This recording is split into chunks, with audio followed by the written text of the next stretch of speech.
Chapter 1956, First Test Lake Heart City, Blue Wave Rock. A large group of Miracle members patrolled inside a mountain surrounded by lush forest. These players had split into 32 teams of 100. Boss Starstreak, everyone's in position. If Zero Wings members dare to set foot in Blue Wave Rock, we'll ensure that none leave alive. A level 57 ranger wearing silvery gray chainmail reported to the black-clad, indifferent youth before him. Good. Vice Guild Leader Shredded assigned us this mission personally. We need to complete it properly. You all know the consequences if we fail, Starstreak said solemnly.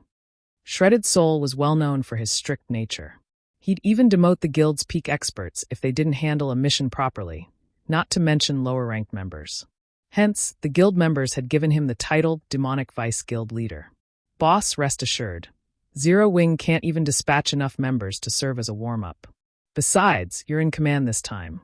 Even if Gentle Snow leads her branch guild's main force personally, she'll only be marching towards her grave, the level 57 ranger confidently declared. His confidence was not baseless.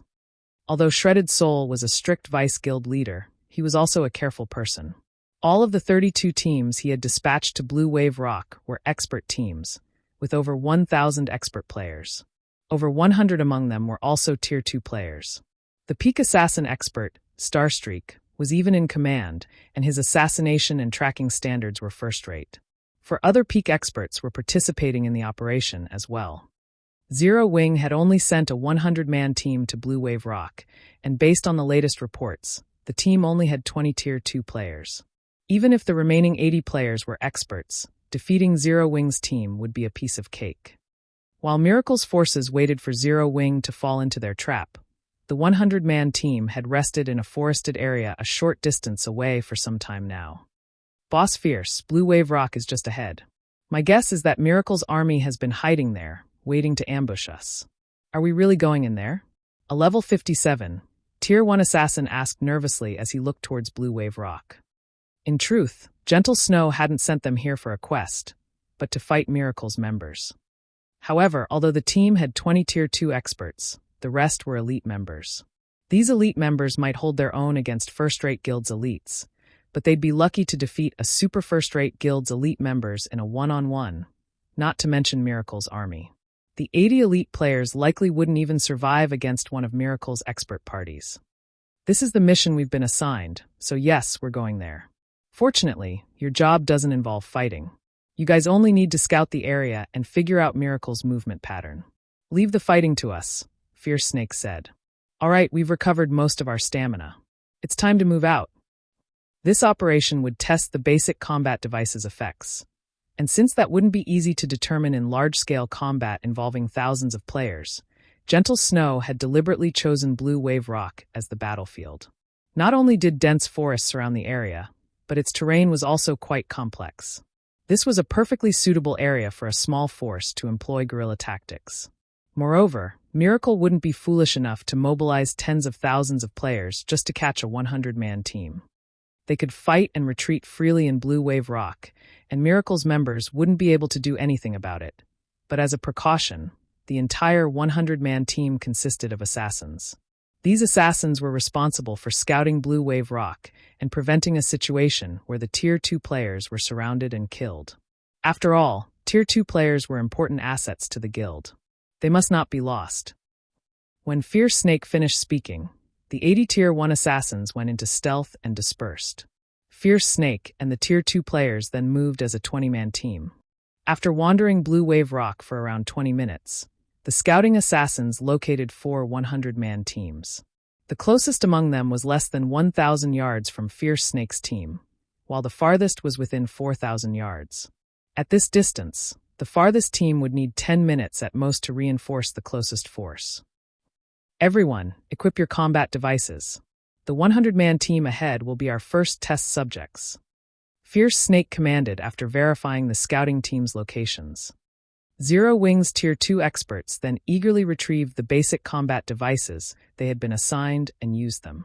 Although they had a general understanding of the item, they didn't know how effective it would truly be.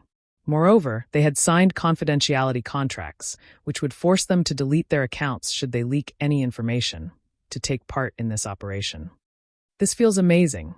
Zero Wing City's high mana environment is nowhere close to half as effective as this device. I can even hear the leaves rustle over 100 yards away. That's nothing. Look at the birds in the sky. They seem so much slower now. Once the team members had equipped the basic combat devices, the mana around them became turbulent. Although their bodies felt so much lighter, they felt their blood boil as they were overcome by an urge to fight. Charge! Fierce Snake roared. Without hesitation, Fierce Snake's 20-man force charged toward Miracle's closest team. When less than 600 yards separated the two, one of Miracle's rangers discovered the charging players. The ranger immediately reported to his Tier 2 commander. A 20-man team dares to charge at us? They must be tired of living. Leader, should we request reinforcements from the other teams? Are you joking? It's only a 20-man team. If we notify the other teams, we'll only become a laughingstock. Don't worry about that. We'll handle these fools ourselves. The Tier 2 elementalist leading the team growled before readying his players. Although his was only one of many teams Miracle had sent to Blue Wave Rock, he had more than 30 experts under his command. For players were even Tier 2 experts, and he was even a Refinement Realm expert. He alone was enough to defeat several non-Refinement Realm, Tier 2 experts. Why would he ever fear Fierce Snake's 20-man party? Once Zero Wing's force was within 60 yards of Miracle's team, Miracle's ranged players opened fire on the 20-man party, launching spells and arrows.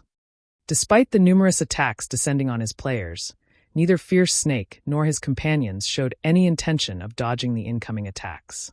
Rather, the Tier 2 MTs moved to the front of the team, while the rest of the Tier 2 experts fell in behind them.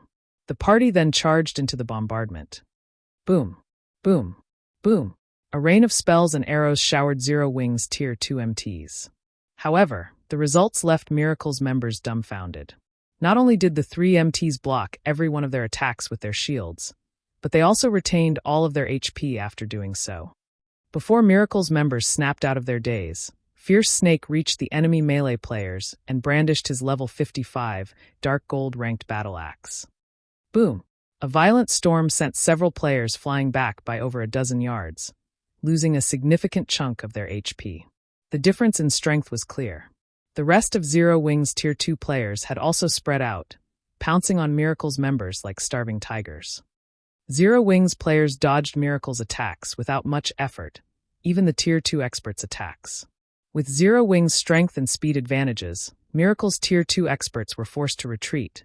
Continuously losing HP, Miracle's Tier 2 experts only stayed alive, albeit barely, thanks to the support from their healers and companions. How? He clearly hasn't reached the Refinement Realm yet, so how is he displaying such great combat power? The Tier 2 elementalist leading Miracle's team couldn't believe his eyes.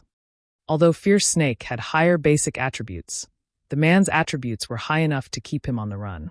However, not only was Fierce Snake's perception astonishingly acute, but the Berserker's reaction speed was also impressively fast. The Berserker even blocked attacks that no normal player should be able to. After less than 30 seconds, nearly half of Miracle's 100-man team had been annihilated. Quick! Notify Boss Starstreak and the others. The Tier 2 elementalist shouted in a panic. Chapter 1957, Experts Close to the Peak. Starstreak and his team had set up camp on one of Blue Wave Rock's barren hillsides. They had excellent visibility, which allowed them to scout their surroundings. Unfortunately, the monsters in the area had short respawn times and constantly need to be cleared out. Currently, Starstreak's team fought dozens of level 62 cliffside gargoyles. Boss, Deep Trace's team has been attacked by Zero Wing and is requesting immediate backup, a level 57 ranger reported. Zero Wing has taken the initiative to attack? Starstreak, who commanded the battle against the gargoyles, could not help but chuckle. It seems they haven't learned from the previous lessons. Send the nearby teams to reinforce Deep Trace immediately. Tell the other teams to head towards their location as well. Do not allow Zero Wing to escape. The level 57 ranger immediately relayed the command to the various teams. Fortunately, the closest team was only 3 minutes away from Deep Trace, and once the two teams grouped up, they should have no problems pinning down Zero Wing long enough for the other two nearby teams, which were about 10 minutes away, to arrive. Once the 4 teams surrounded Zero Wing's members, the the latter would have no chance to flee. Starstreak then led his team as they withdrew from the battle, ignoring the provoked the cliffside gargoyles and heading straight for Zero Wing. Shredded Soul had given him this mission personally, and he had no choice but to take it seriously. Although Starstreak felt that 4 teams should be enough to defeat Zero Wing's 100-man team, he decided to head there personally as a precaution. Elsewhere, Fierce Snake's 20-man party fought with more vigor as time passed. On the other hand, fear overwhelmed the Tier 2 Elementalist that led Miracle's team as he watched his teammates die, one after another. What is this? Just what is going on? The Elementalist couldn't believe his eyes as he watched Fierce Snake and his comrades cut down Miracle's players. At first, Zero Wing's defense had contained many weak points, but as the battle progressed, these weaknesses had vanished. Zero Wing's fighters had also reduced their excess movements. It was as if Fierce Snake and his players had obtained a new body and adapted as they fought his spells had been, more or less, able to interrupt Fierce Snake's strikes at the beginning of this fight, but the Berserker now chased him while dodging or blocking his spells without issue. While the Tier 2 Elementalist was awed by Fierce Snake's improvements, the Berserker continued to tighten his control. Now he completely abandoned defense and utilized the basic combat technique, Windshadow Footwork, for the first time in this battle. Like a light breeze, Fierce Snake weaved his way through the incoming spells. In 2 breaths, Fierce Snake dodged the spells and reached the Elementalist. He then swung down with his battle axe. Tier 2 skill, Thundering Impact. The battle axe descended on the Tier 2 Elementalist like a lightning bolt. The enemy player had no way of coping with the attack's speed or strength. Boom! When the lightning bolt landed, the blast carved out a massive crater beneath the Elementalist. The caster, who had only had 1/3 of his HP remaining, vanished from the forest with his shattered magic shield. Only a robe remained of the player. When Miracle's members saw this, they despaired. The Tier 2 Elementalist had been their leader and a bona fide Refinement Realm expert. He could hold off several non-Refinement Realm, Tier 2 experts by himself during their sparring sessions. Now that even their powerful leader had died, how were they supposed to face Fierce Snake and the others? Run away! One of Miracle's members instinctively shouted before turning and fleeing the battlefield. Run away? Can you, though? Fierce Snake ran after the fleeing player before snatching up the robe his prior prey had dropped. When the basic combat device increased his and his teammates' life ratings, their basic attributes had received a significant boost. The improvement was akin to activating a miniature berserk skill. Their HP in particular had doubled. At the same time, their movement speed had risen considerably. Fierce Snake was even confident of defeating an excellently equipped Tier 2 assassin with his current movement speed. After less than a minute since the battle had begun, all of Miracle's 100 elite and expert players were dead. In contrast, Fierce Snake's team of 20 had suffered 0 casualties. Boss Fierce, Miracle's other teams are heading your way, one of the scouting assassins reported in the team chat. The nearest team should arrive in about 2 minutes. 2 minutes. After giving the matter some thought, Fierce Snake looked at the teammates around him and asked, "We should have enough time. Brothers, what do you think? Will you be ready for round 2 after a short break?" "Don't be insulting, boss. That fight was barely a warm-up." "That's right. Boss, you're so sneaky. You fought the enemy leader by yourself and only left the small fries for us. We barely got a chance to test any new combat techniques." Every player in the 20-man party agreed with Fierce Snake's conclusion. In fact, they brimmed with fighting spirit. They had discovered how powerful the basic combat devices were in their previous battle, and due to their new life ratings, they could finally execute the combat techniques that had given them too much trouble before. This was a great opportunity to grasp these techniques fully. Of course, they still couldn't use these combat techniques casually since it was such a burden on their stamina. By using combat techniques they had yet to master, they lost stamina even faster than usual. Hence, they only used the techniques when they fought powerful enemies. Tier 1 experts simply weren't worth the effort. "Good. I'll leave the big ones to you in the next battle," Fierce Snake said, laughing. After resting for a short time, another team from Miracle stumbled on Fierce Snake's party.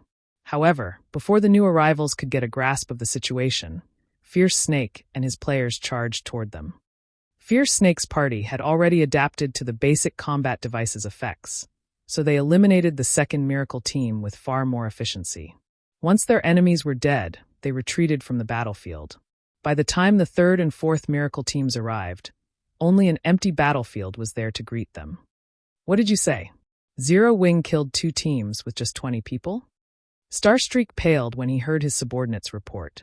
After calming his burning rage, he continued coldly, "Send me the battle videos. From now on, I want all teams to move in pairs." Starstreak examined the battle videos he had received after disconnecting the call. How is this possible? Since when has Zero Wing had so many powerful experts? Starstreak's anger vanished when he saw the fight between his guildmates and Fierce Snake's group, his expression hardening. Originally, he had refused to believe that Zero Wing had slaughtered 2 100-man teams with only 20 players, even accomplishing this feat before reinforcements could arrive. They shouldn't be able to wipe out 2 teams so quickly even if Fierce Snake and his party were all Tier 2 players. But after watching the videos, he understood how it had happened.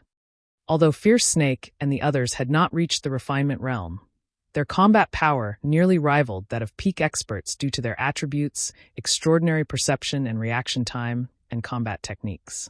Even Starstreak would need some time to take Fierce Snake down by himself. If he had to face 2 or 3 experts of this caliber, even he'd be forced to retreat, and every member of Zero Wing's 20-man party wielded the same combat power. Even his 100-man team might lose against such a monstrous party, much less the other teams patrolling Blue Wave Rock. "Starstreak, what's happened?" a level 58, Tier 2 ranger asked when he noticed Starstreak's twisted expression. "It's nothing," Starstreak said, shaking his head. "Inform all teams to give up the search for Zero Wing immediately." "Give up?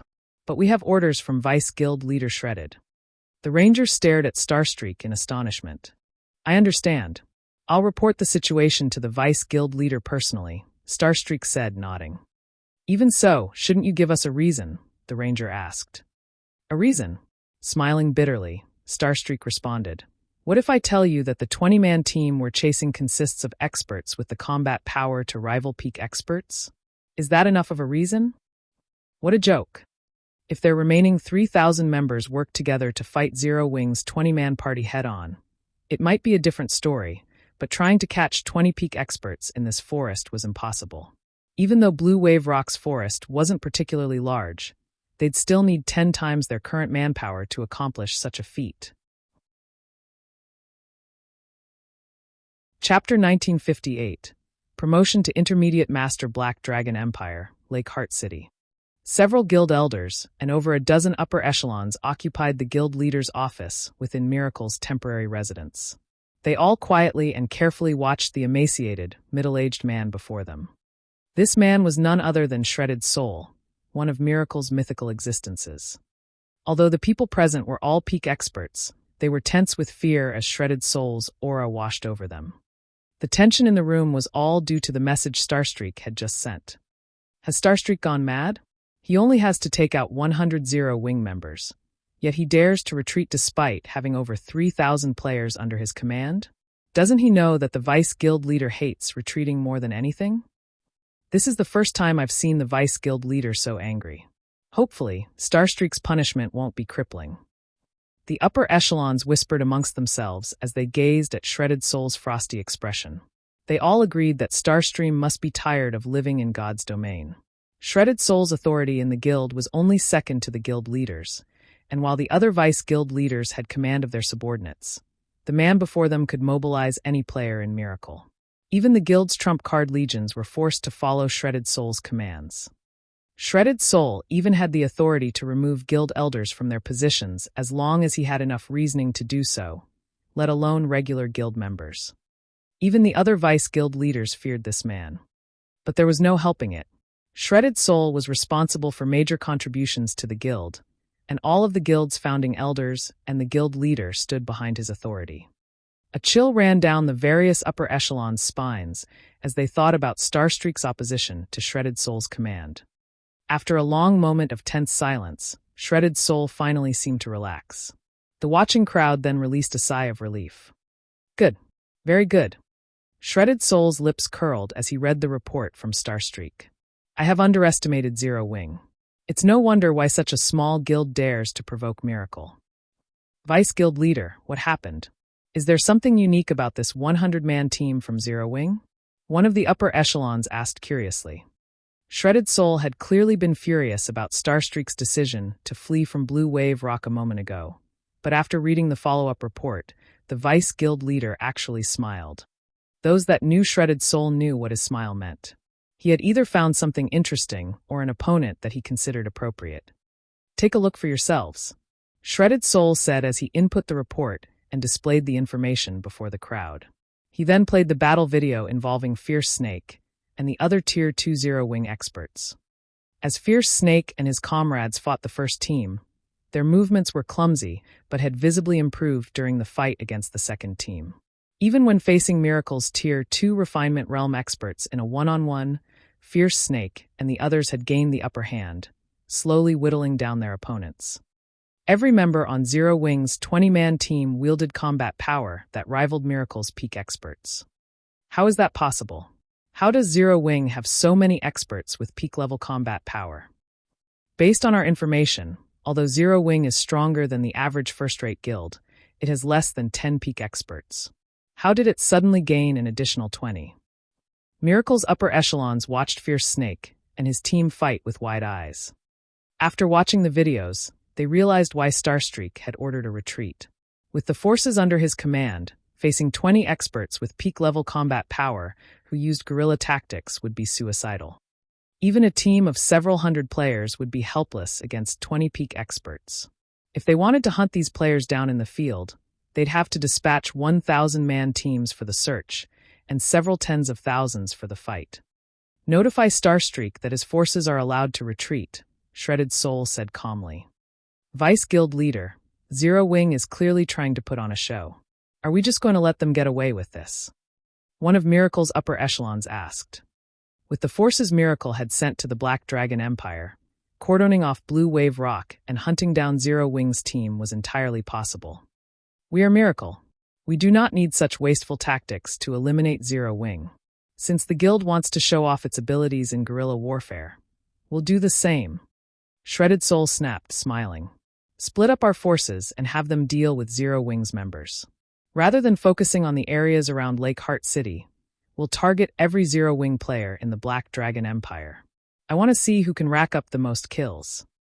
When they heard Shredded Soul's command, realization dawned on the crowd. So what if Zero Wing had a party of peak combatants? Zero Wing's overall strength was nothing compared to Miracle's. If Miracle scattered its forces and attacked multiple locations at once, how many areas could Zero Wing keep safe? Although doing so would incur losses, Zero Wing's suffering would be much greater. After Starstreak received the command to retreat, he led his forces away from Blue Wave Rock. Meanwhile, news of this situation quickly spread to the various superpowers. Miracle has retreated. What happened at Blue Wave Rock?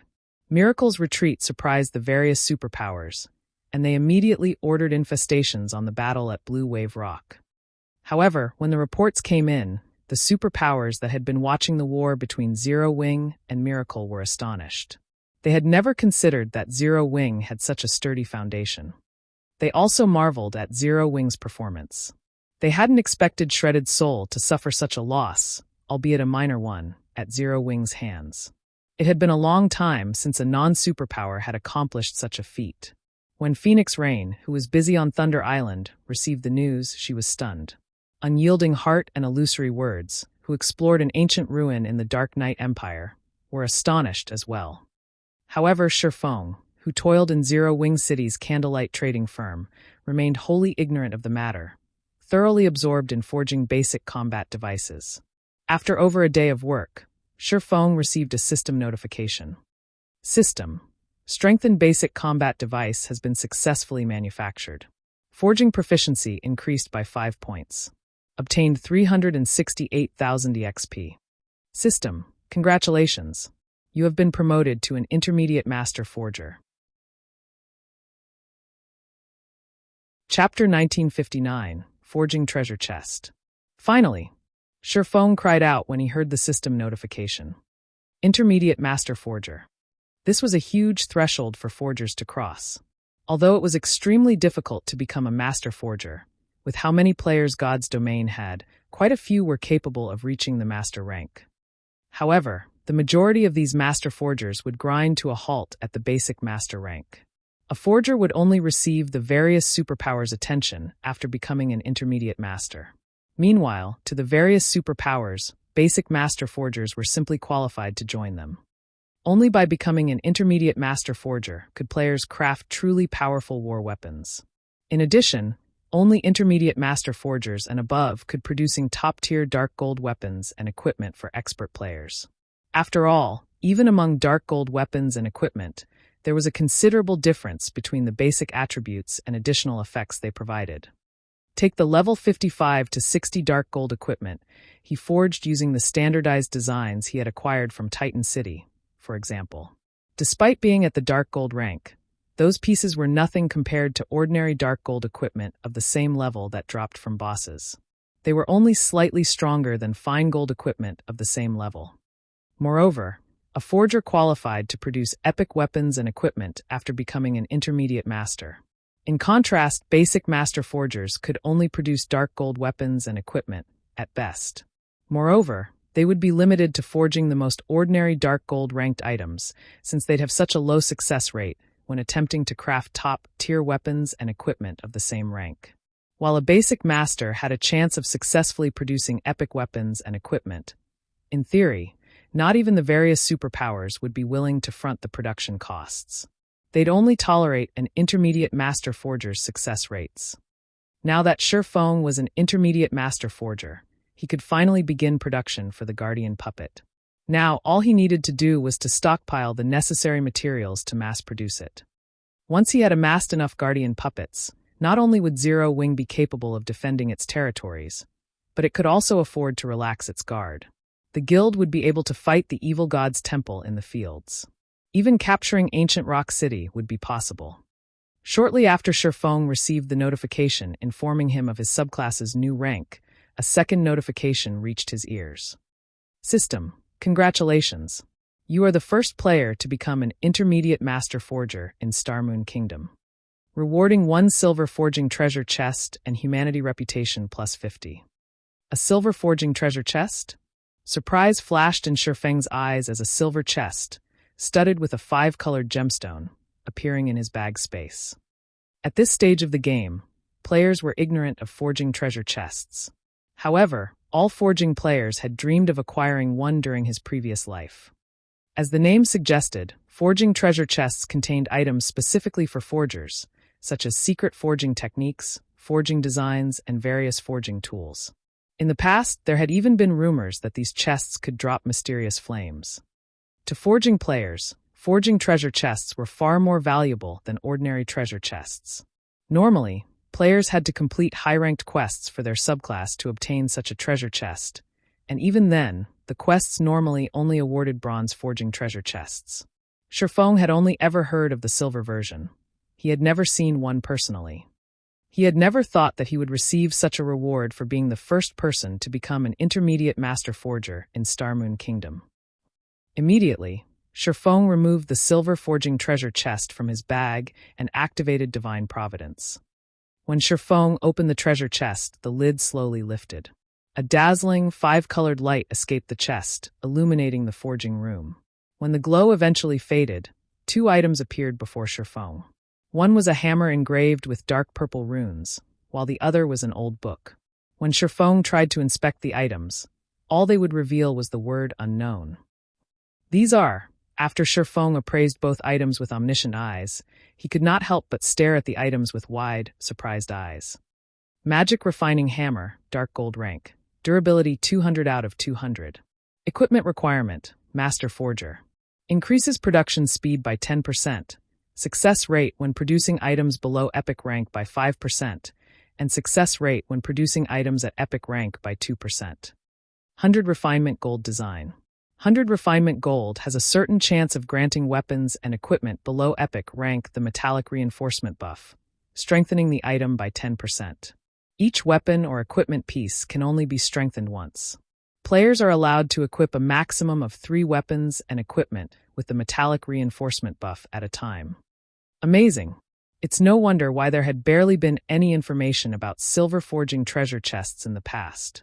Shifeng's eyes glowed as he read the two items' attribute panels. Both items were extraordinarily valuable, especially the 100 refinement gold design. This would be an excellent item for strengthening his guild members. He wouldn't even trade it for tens of thousands of gold. Meanwhile, with the magic refining hammer, he would have a slightly higher success rate when forging items.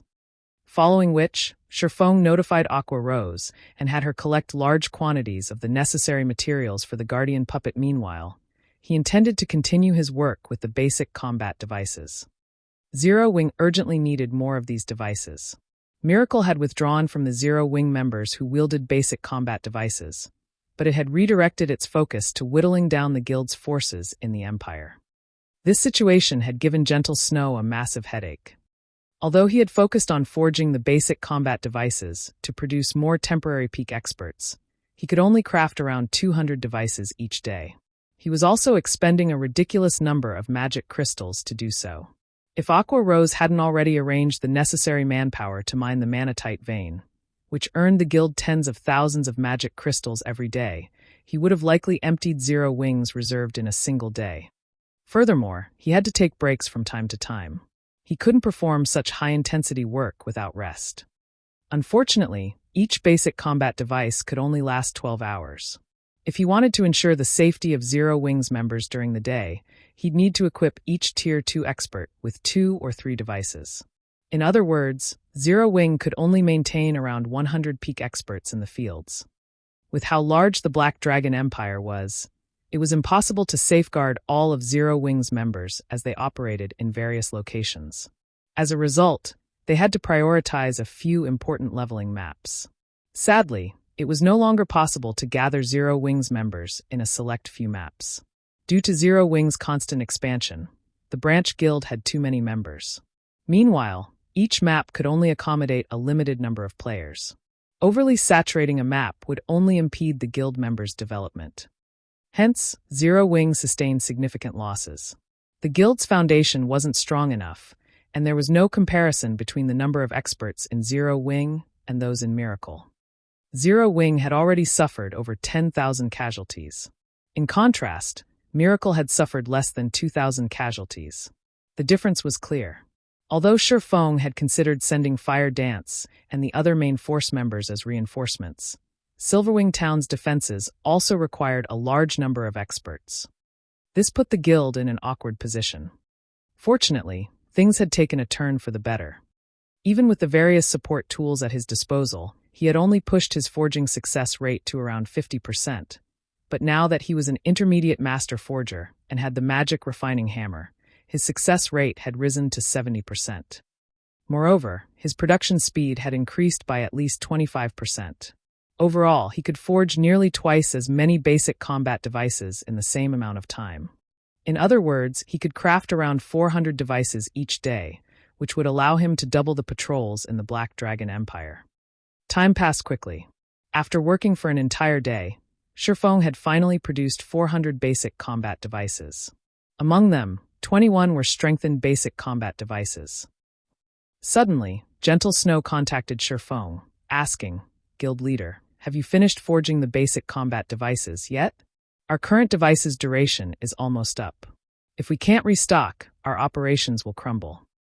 The war with Miracle hadn't been particularly tense at first, but as time passed, Miracle had dispatched more experts to the Empire, becoming a far more formidable foe. Now, Zero Wing was at a complete disadvantage. If the guild's experts lost the basic combat devices as well, Miracle would quickly crush them. "They're done. I'll deliver them to you in a moment," Shifeng said, chuckling. "They're done." Gentle Snow breathed a sigh of relief. "I recall the patrols now, then." After Gentle Snow disconnected the call, she contacted the Tier 2 players fighting Miracle's forces and ordered their return. As for Shifeng, he finished organizing the new devices and called Melancholic Smile. "Melancholic, how are things on your side?" Shifeng asked when he saw Melancholic Smile's tired expression. "Guild leader, this magic-breaking crossbow is too hard to produce. We've only completed 60 crossbows thus far," Melancholic Smile reported, slightly ashamed of her progress. 60. After giving the matter some thought, Shifeng said, "That should be enough. Send them to me." Chapter 1960. Send them on their way. Black Dragon Empire, Lake Heart City, Zero Wings residence. Due to the war against Miracle, an awkward atmosphere had infiltrated the residence. While they rested, Zero Wings members felt an invisible noose slowly tightening around their necks, capable of stealing their lives at any moment. Snow, this is bad. We've already suffered over 35,000 casualties. Although the majority of the victims are normal members, everyone is afraid for their lives. Moreover, Miracle has deliberately announced the number of slain Zero Wing members, scaring away potential recruits. Many of our guild members are considering moving to another country to level up. At this rate, the Black Dragon Empire's branch guild will be finished sooner or later, Zhao Yuru worriedly reported to Gentle Snow. The strength Miracle had displayed thus far was utterly beyond what they had imagined. Miracle had already dispatched over 100,000 members to the Black Dragon Empire. Among them, over 20,000 were confirmed expert players. This was simply ridiculous. The average first-rate guild only had several thousand expert players in total, yet Miracle had sent over 20,000 to harass Zero Wing. That was nearly triple the number of experts in Zero Wing.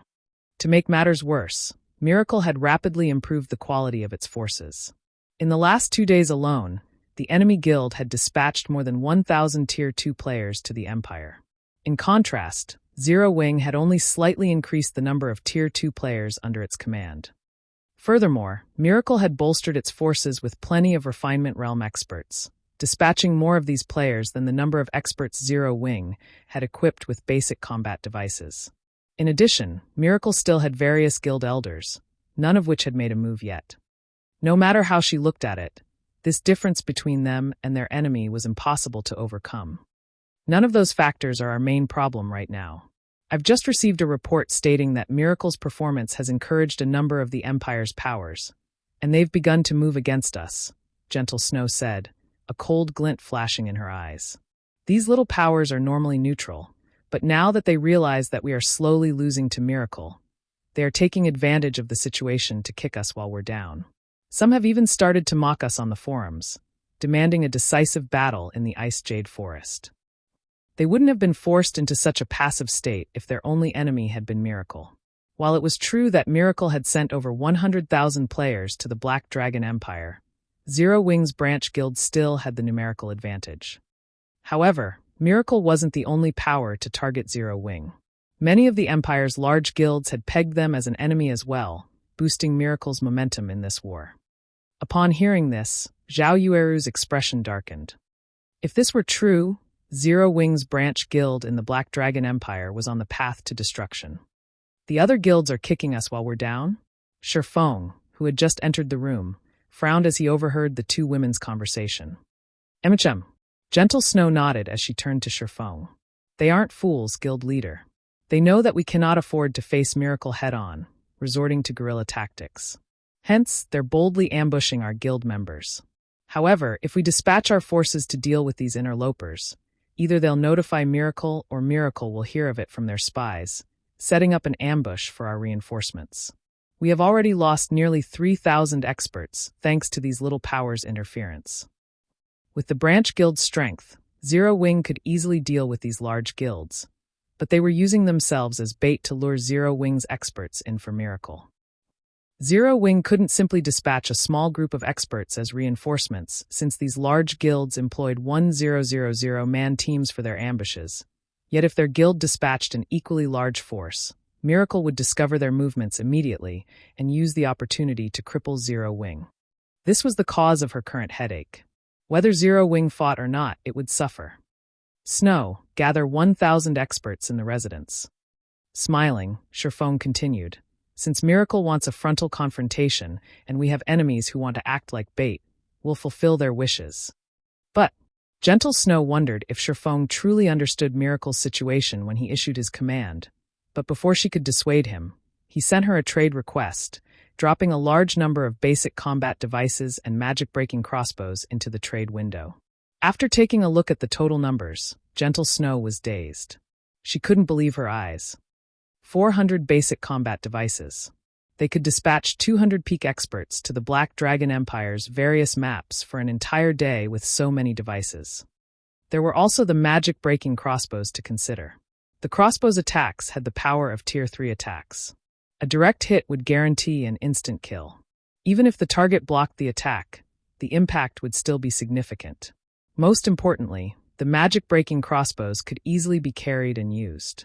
Players with these crossbows would be akin to miniature defense turrets. Understood. I'll see to it immediately. Gentle Snow abandoned all thoughts of opposing Shifeng's commands. A seed of anticipation even began to sprout in her heart. She immediately recalled the Tier 1 and 2 experts operating near Lake Heart. Over the past 2 days, quite a few Tier 1 experts had completed their Tier 2 promotion quests.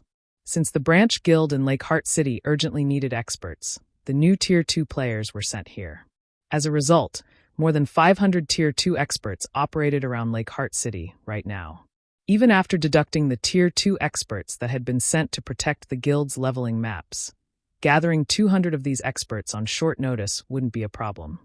In no time at all, 200 Tier 2 experts and 800 Tier 1 experts had gathered in Zero Wing's residence in Lake Heart City.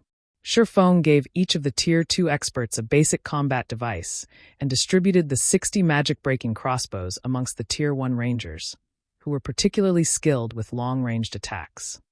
Once the team was prepared, Shifeng boldly led his 1,000-man force out of Lake Heart City, heading for the Ice Jade Forest, a resource-rich, level 60 to 75 map.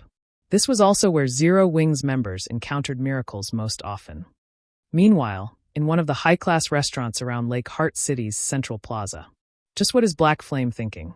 He's actually sending a 1,000-man team to Ice Jade Forest? Doesn't he realize that Miracle and the various large guilds have occupied that map already? Yuan Tiexin could not help his surprise when he read the latest report on Zero Wing. Over a dozen large guilds had gathered in the Ice Jade Forest, and Miracle had stationed a significant portion of its army in the area.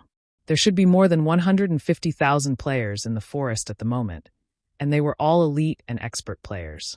Even if Zero Wing gathered every one of its players in the Black Dragon Empire, it would fail to wrestle back the Ice Jade Forest, much less a 1,000-man team. While Yuan Tiexin wondered about Zero Wing's purpose, Shifeng and his team reached the Ice Jade Forest by mount.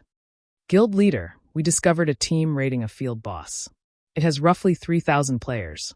2,000 Miracle members are also lying in wait, a Tier 2 assassin reported to Shifeng. Since we found them, let's send them on their way, Shifeng commanded indifferently. Chapter 1961 Slaughtering Time. Icy blue frost covered the Ice Jade Forest's trees. From afar, it looked like a crystal forest. Since the monsters in the area had a chance of dropping ice crystal fragments, which could be refined into ice resistance potions, many powers came here to grind. Moreover, as the monsters in the Ice Jade Forest were not skilled with magic and had no ranged attacks, they were relatively easy to kill. Because of these factors, the Ice Jade Forest had become one of the most important resource maps within the Lake Heart City region. A 3,000-man expert team from the Tier 2 guild, Eternal Undead, currently raided the Eight-Eyed Frost Spider, a level 62 specialized Grand Lord. The team had split into 3 groups of 1,000 and took turns tanking the Grand Lord and its 100-plus Guardian Frost Spiders. When a group was near its breaking point, it would swiftly retreat, switching places with one of the other 2 groups and ensuring that only 1,000 players remained within the boss's sphere of influence. This prevented the boss from receiving an attribute boost. The boss is going to enter its berserk state soon. MTs, use your life-saving skills. Healer unit, switch with the reserve unit. Miserly Wind, one of Eternal Undead's Vice Guild leaders, hurriedly ordered as the Eight-Eyed Frost Spider's HP was about to fall to 30%. The guild's members followed the orders seamlessly as the MTs activated their life-saving skills and the healers gradually retreated from the battlefield. At the same time, the waiting healers switched places with their comrades before they ran out of mana. When the Eight-Eyed Frost Spider went berserk, the team's level 58, Tier 2 MTs rapidly lost HP. Seeing this, the rear-line healers cast one healing spell after another without paying heed to their mana consumption. This prevented the MT's HPs from falling below a safe limit. In the meantime, the Eight-Eyed Frost Spider's HP steadily dropped. Boss Wind, this place is awesome. Not only is our leveling speed here so fast, but we've also collected a ton of ice resistance resources. We should have partnered with Miracle sooner.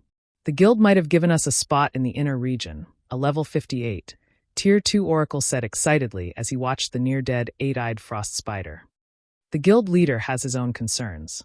We weren't sure how serious Miracle was about eliminating Zero Wing, and we couldn't recklessly provoke Zero Wing, Miserly Wind said, smiling.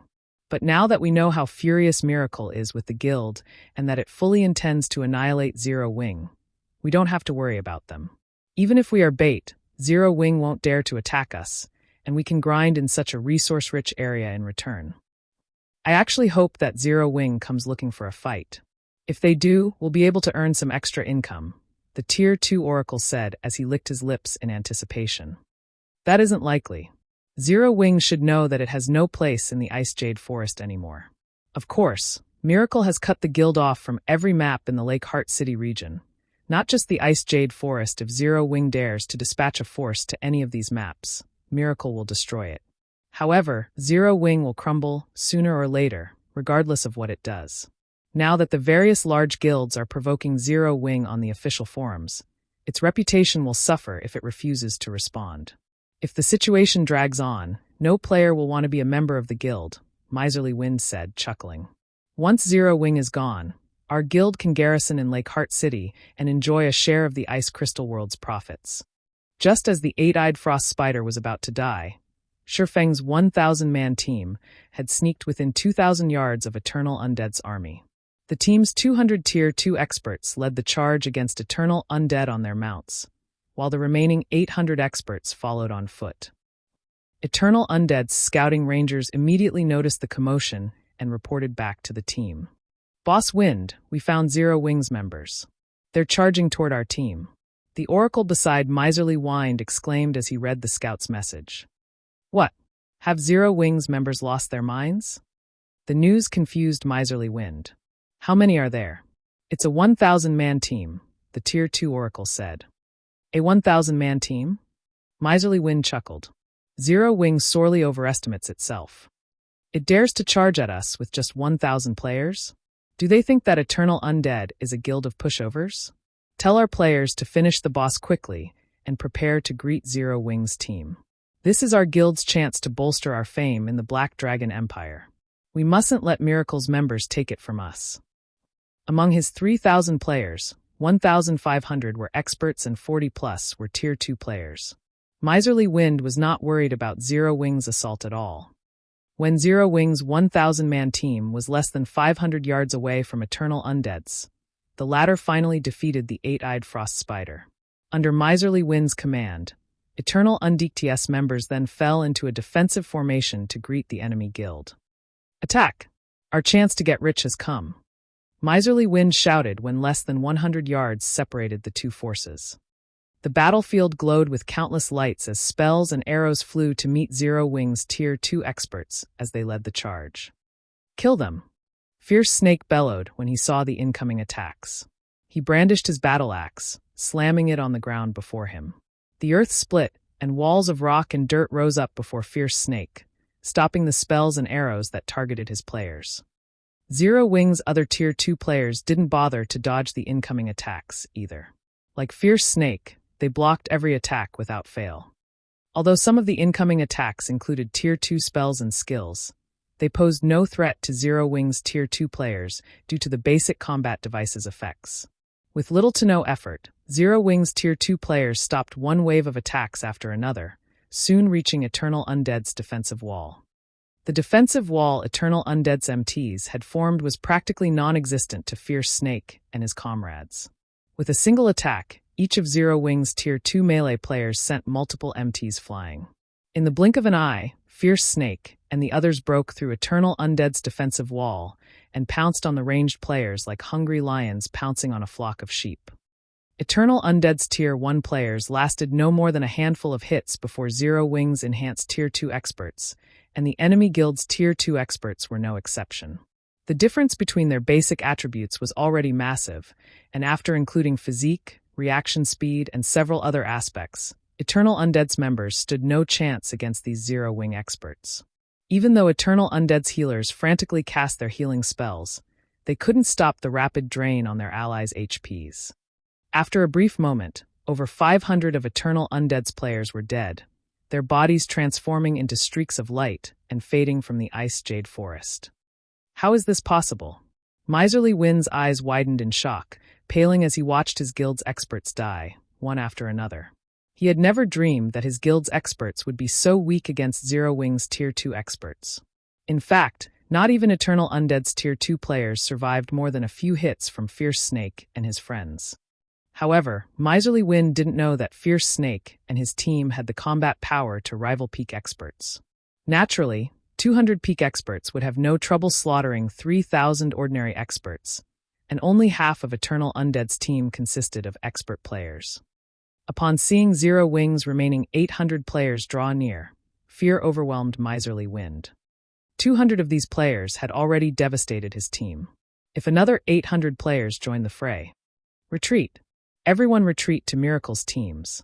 We'll be safe once we meet up with them. Miserly Wind shouted in a panic. Chapter 1962 Bait. As soon as Miserly Wind gave the command to retreat, Eternal Undead's panicking members calmed down and ran towards Miracle's last known grinding spot. Although Zero Wing's members were strong, Miracle was a veteran super-first-rate guild that rivaled super guilds. Not only did the guild have its fair share of experts, but those experts were also far superior to those in Eternal Undead in terms of weapons, equipment, and combat standards. Most importantly, Zero Wing would not dare to fight Miracle in a large-scale battle. As long as they met up with one of Miracle's 1,000-man teams, they'd have protection from Zero Wing. Like madmen, Eternal Undead's remaining 2,000-plus members split up and ran for Miracle's teams.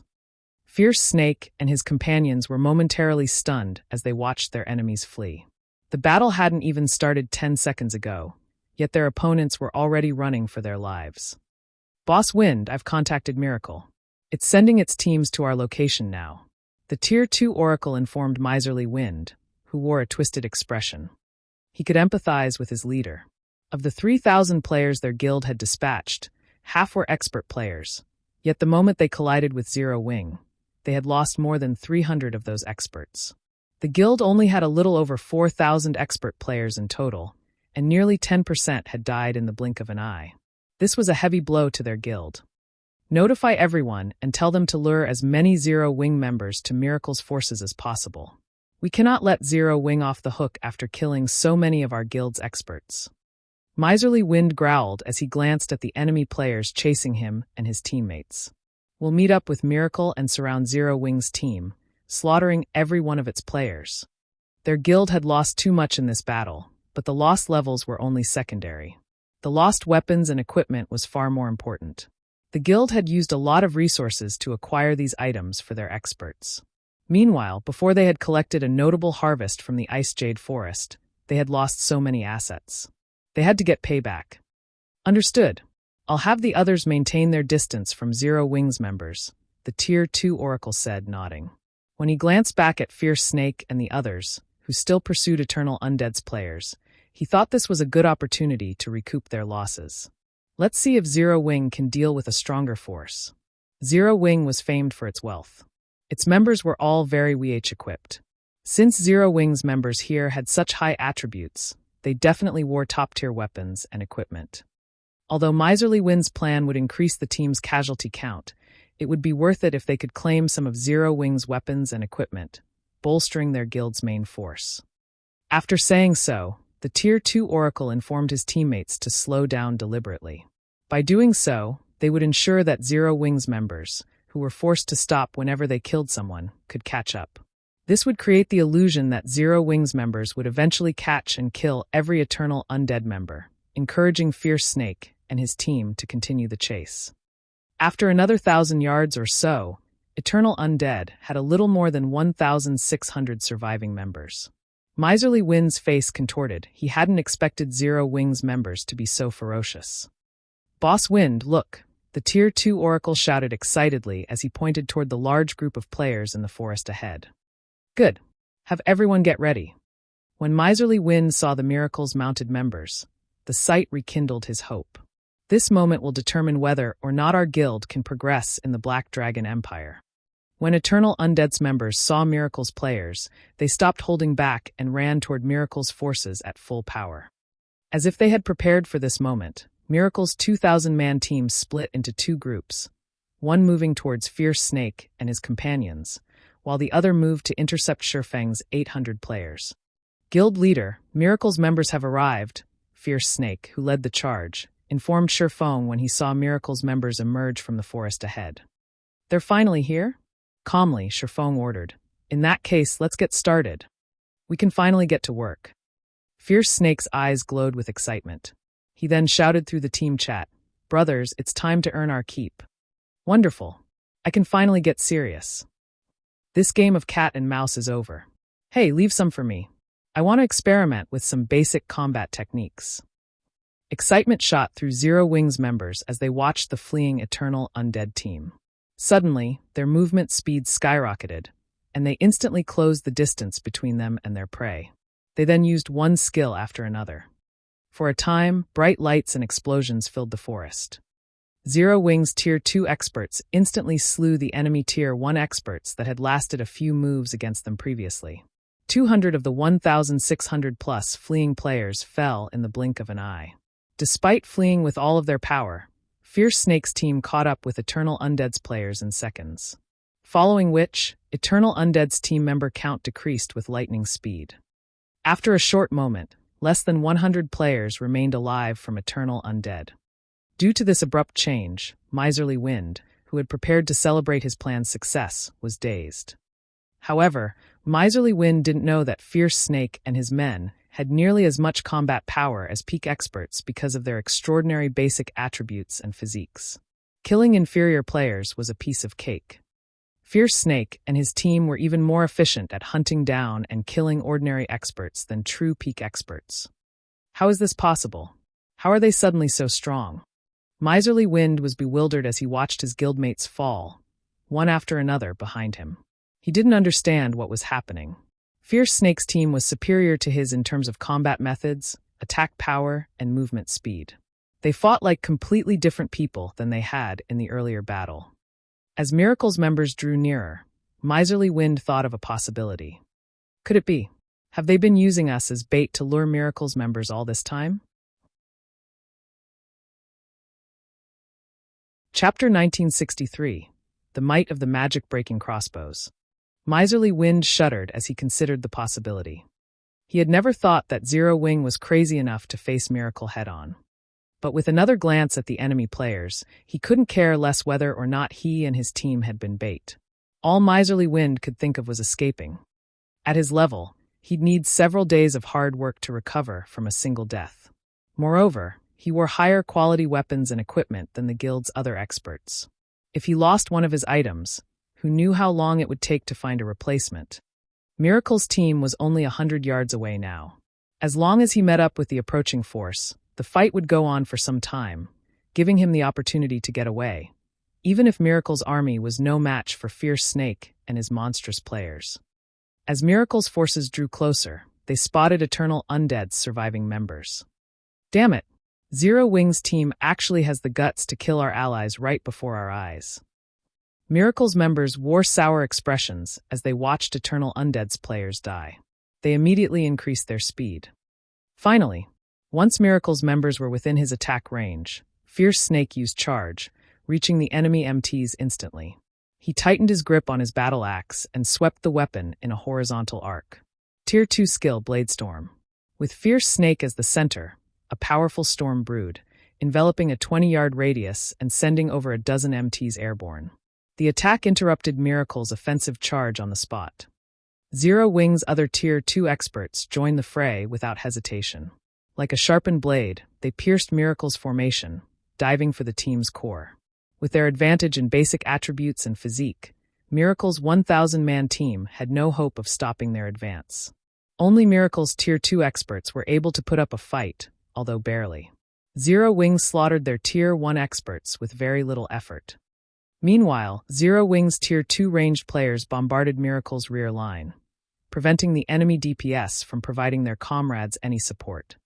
After a brief moment, Zero Wing's 200-man team gained the upper hand. Although Miracle's team was not as easy to defeat as Eternal Undead's, it didn't fare much better. As for the Miracle team that had charged for Shifeng's 800-man party, Shifeng waved a hand and cast Flame Domain once it was within 50 yards and prepared to attack. At the same time, Zhao Yueru cast Frostflame Hell. 2 towering pillars of fire enveloped Miracle's members. The players caught within the AoE turned to ash instantly, vanishing from the battlefield. This Miracle team suffered a far more tragic fate than the one facing Fierce Snake's party. How is this? Miserly Wind slid to a halt, staring at the flaming pillars with a stupid expression. A single round of attacks had wiped out nearly half of Miracle's 1,000-man team. If they hadn't spread out, the 2 spells would have had no trouble eliminating the majority of Miracle's force. Miserly Wind felt as if Eternal Undead's desperate fight against Zero Wing had been little more than a warm-up for his adversaries. As everyone was in shock over witnessing the power of the 2 large-scale destruction spells. "Crossbow unit, get ready," Shifeng shouted. He then pointed at the remaining Miracle members and commanded, "Fire." Immediately, the 60 Tier 1 Rangers at the front of the team released the Magic-Breaking Crossbows bolts. Show! Show! Show! The Magic-Breaking Crossbows had an attack range of 70 yards, even longer than that of Tier 2 Rangers. At this point, the entirety of Miracle's force was within range. When the 60 Magic-Breaking bolts were released, they flew through the air so fast that even Tier 2 assassins would have trouble dodging them. Furthermore, Miracle's members were still in shock. The Magic-Breaking Crossbows instantly claimed 60 Miracle lives. The rest of the force only returned to their senses after watching their allies die beside them. When Miracle's members realized that even Tier 2 experts had fallen, a chilling thought crept into their minds. The moment after the first bolts found their marks, the Magic-Breaking Crossbows launched a second volley. Although many of Miracle's members had noticed the attacks, the Magic-Breaking bolts were just too fast. Miracle's Tier 1 players had no hope of dodging the attacks and died instantly. Only the Force's Tier 2 players had managed to evade the incoming bolts. After 2 volleys, Miracle's 1,000-man team had lost more than 100 players. The 60 Magic-Breaking Crossbows ended their lives even faster than Fierce Snake and his friends. "Retreat! Everyone retreat!" The Tier 2 player leading the assault on Shifeng's 800-man team shouted, fear gripping his heart as he gazed at the corpse pinned to the ground beside him. The 60 Magic-Breaking Crossbows were far more frightening than the earlier large-scale destruction spells. The spells had long cooldowns and couldn't be used once the 2 forces met in melee combat, but the crossbows' cooldowns were quite short and easily landed attacks in close quarters. Most importantly, the crossbows could kill a player with full HP in a single attack, and not even the Tier 2 MTs were an exception. How were they supposed to fight such a weapon? After issuing the command to retreat, Miserly Wind, who rested a long distance away, was dumbfounded. He had thought that Miracle would last against Zero Wing, but the fight that he had just witnessed couldn't even be called a battle. It had been a one-sided massacre. Although Miracle's leader had ordered a retreat, even he, a Tier 2 Refinement Realm expert, had died after becoming a target for more than 10 Magic-Breaking Crossbows. The leader hadn't been able to resist as Zero Wing turned him into a human pincushion. These Magic-Breaking Crossbows are amazing. Gentle Snow watched Zero Wing devastate the remnants of Miracle's 1,000-man team with wide, shocked eyes. She had recognized the Tier 2 team leader as a Refinement Realm expert, yet he had fallen after taking 10 or so Magic-Breaking bolts. The Magic-Breaking Crossbow was truly an amazing weapon in a frontal confrontation. Now, she more or less realized why Shifeng had dared to take so few players to Ice Jade Forest. Although the Magic-Breaking Crossbow was a consumable, it could fire 300 Magic-Breaking bolts, which had been formed with mana before breaking. With the 60 Magic-Breaking Crossbows they had enough firepower to survive a large-scale battle involving tens of thousands of players. Although more than 100,000 enemies resided in the Ice Jade Forest, less than 30,000 were from Miracle.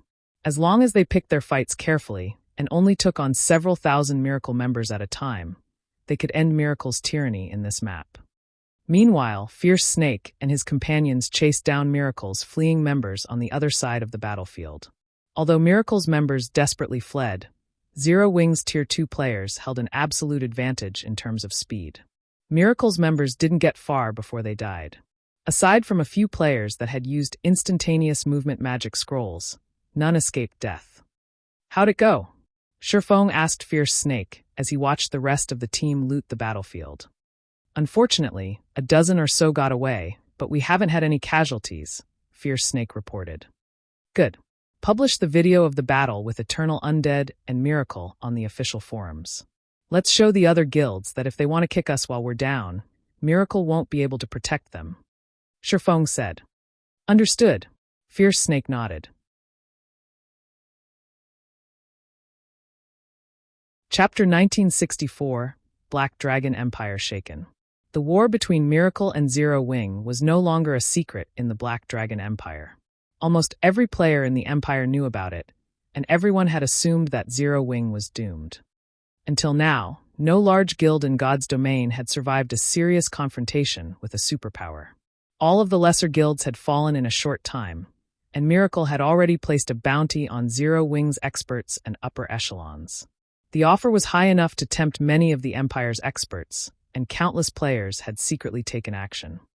Miracle had even recruited the Black Dragon Empire's various large guilds in its war with Zero Wing, and despite the public provocations on the forums each day, the guild hadn't responded, and Zero Wing's reputation in the Empire had plummeted. At this point, many of Zero Wing's members had considered withdrawing from the guild. After all, players joined guilds to ease the burden of leveling up and share in the guild's glory. Nobody would join a cowardly guild that the public ridiculed. Meanwhile, the Empire's various large guilds spent their time preparing. The moment Zero Wing withdrew from the Black Dragon Empire, they would swoop in to take over its abandoned territories. However, an uproar shook the forums shortly after Fierce Snake uploaded the battle videos he and his teammates had recorded. The forum post's title was particularly eye-catching: "Death to Those Who Support Miracle." He had published the post under Zero Wing's name, and the imposing response was hard to ignore. Less than a minute after the post went live, it had become the most popular of the day with over 1 million views. Amazing! Zero Wing is simply amazing. Eternal Undead's members died right in front of Miracle's members, yet Miracle couldn't do anything about it. I wonder how the various large guilds feel now? Zero Wing is obviously showing them that even if they have Miracle's support, the guild can't protect them. Zero Wing is so arrogant. It's just one guild. Does Zero Wing really think it can survive if so many guilds band together? This warning will only enrage its enemies and make Zero Wing's situation worse. That might not be the case. Did you see how Eternal Undead's members died? They were fish on the chopping board in front of Zero Wing's team. Although Eternal Undead is only an average second-rate guild, it is still a bona fide second-rate guild, yet Zero Wing slaughtered its members. The other guilds will only suffer the same fate. That's right, this 1,000-man team from Zero Wing is simply ferocious. It almost annihilated Miracle's 2,000-man army. If such a team targets other guilds' expert teams, the outcome will likely be the same. Zero Wing is really a guild of experts. I think I'll stick with joining Zero Wing. The Empire's players had a heated discussion over the battle videos Fierce Snake had published. They had never thought that the moment Zero Wing took action, the guild would make such a terrifying move. With a single battle, it had deterred other guilds from trying to take advantage of the war and humiliated Miracle. Zero Wing hadn't suffered a single casualty in this latest battle, while Eternal Undead and Miracle's teams had been almost extinguished. Despite the two guilds having 5 times as many players, their defeat had still been miserable. This proved to everyone in the Empire that Zero Wing's strength wasn't superficial. When Zero Wing's members saw the post, however, their passion and enthusiasm rekindled. They all wished they had taken part in the battle and given Miracle a good beating. At the same time, many Zero Wing members aspired to become expert members more than ever. They hoped that they could one day fight overwhelming odds, securing an absolute victory like Fierce Snake and the others. Just the idea was exhilarating. Haha, let's see if those guilds dare to act so arrogantly before us again. All hail Zero Wing. All hail the guild leader. When the various superpowers' upper echelons received news of the battle, an indescribable shock overwhelmed them. The battle's outcome had a greater impact on them than it had on the general public. Ordinary players might not be able to determine Fierce Snake and his team's exact strength, but they could. How has Zero Wing secured so many experts with the combat power to rival peak experts? Yuan Tiexin read the latest report with furrowed brows. Peak experts were a guild's core combatants. Not even the various superpowers had many peak experts, yet Zero Wing had just revealed a force of 200 seemingly out of nowhere. A team of 200 peak experts would be an absolute nightmare out in the fields. Destroying such a force would require an army of tens of thousands of elite and expert players, as well the use of magic arrays. Miracle likely has quite the headache over this situation right now. It had probably never considered that the little bug it was trying to crush would turn out to be a steel spike, Purple Jade said, giggling. Miracle had always been overbearing. Normally, even super guilds avoided clashing with the guild, whereas super first-rate guilds were often oppressed by it. However, she also had to admit that Miracle had the strength to do so. Seeing the guild suffer such devastating, repeated losses was extremely rare. Meanwhile, in Miracle's residence in Lake Heart City, the room's atmosphere was intensely chilly. Many of the Empire's large guilds had given up on provoking Zero Wing due to its recent demonstration. After all, the guild had proven that Miracle couldn't guarantee their safety in the fields. No matter how one looked at it, letting a large number of guild experts die just to grind in a better resource map wasn't worthwhile. Damn it! How did Zero Wing suddenly obtain so many experts? 1,000 Miles paled as he watched the battle video before him. I thought Zero Wing could only produce a small number of those basic combat devices. After Fierce Snake's team had displayed their strength at Blue Wave Rock, Miracle had sent spies to investigate the source of their power. With Zero Wing's current standards, gaining so many peak experts so quickly was impossible. The only explanation was that the guild had acquired a special tool. Based on those investigations, they had learned that Fierce Snake and his companions had become so powerful through a tool known as the Basic Combat Device. However, while this tool was very powerful, it had a limited duration, and only a small number could be crafted each day. At most, Zero Wing could supply a 100-man team for a full day. Fortunately, once these players scattered across the Empire, they'd no longer pose much of a threat. But Zero Wing had revealed 200 of these experts in the latest confrontation. 1,000 Miles could not figure out how Zero Wing had managed to craft so many more basic combat devices.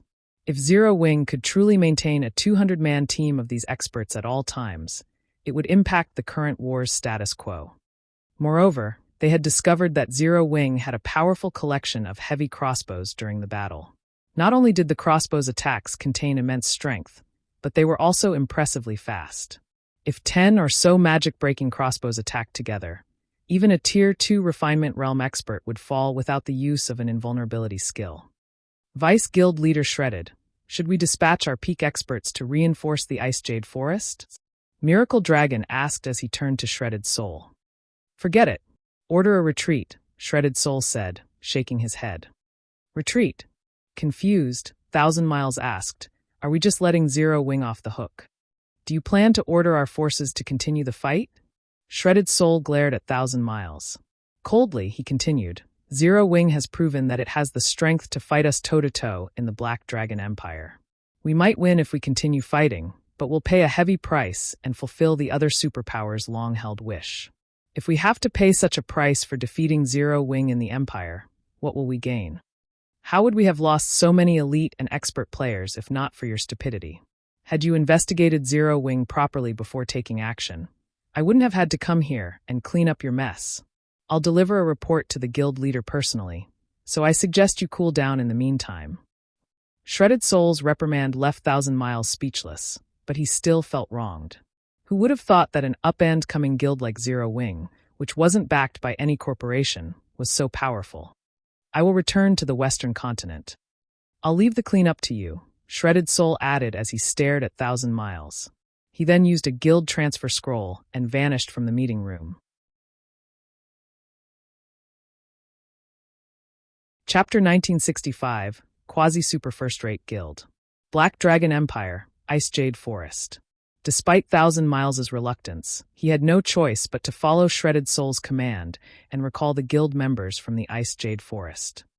Meanwhile, Miracle's retreat caused a sensation throughout the Black Dragon Empire. What's going on? Miracle's retreating. That's not possible, right?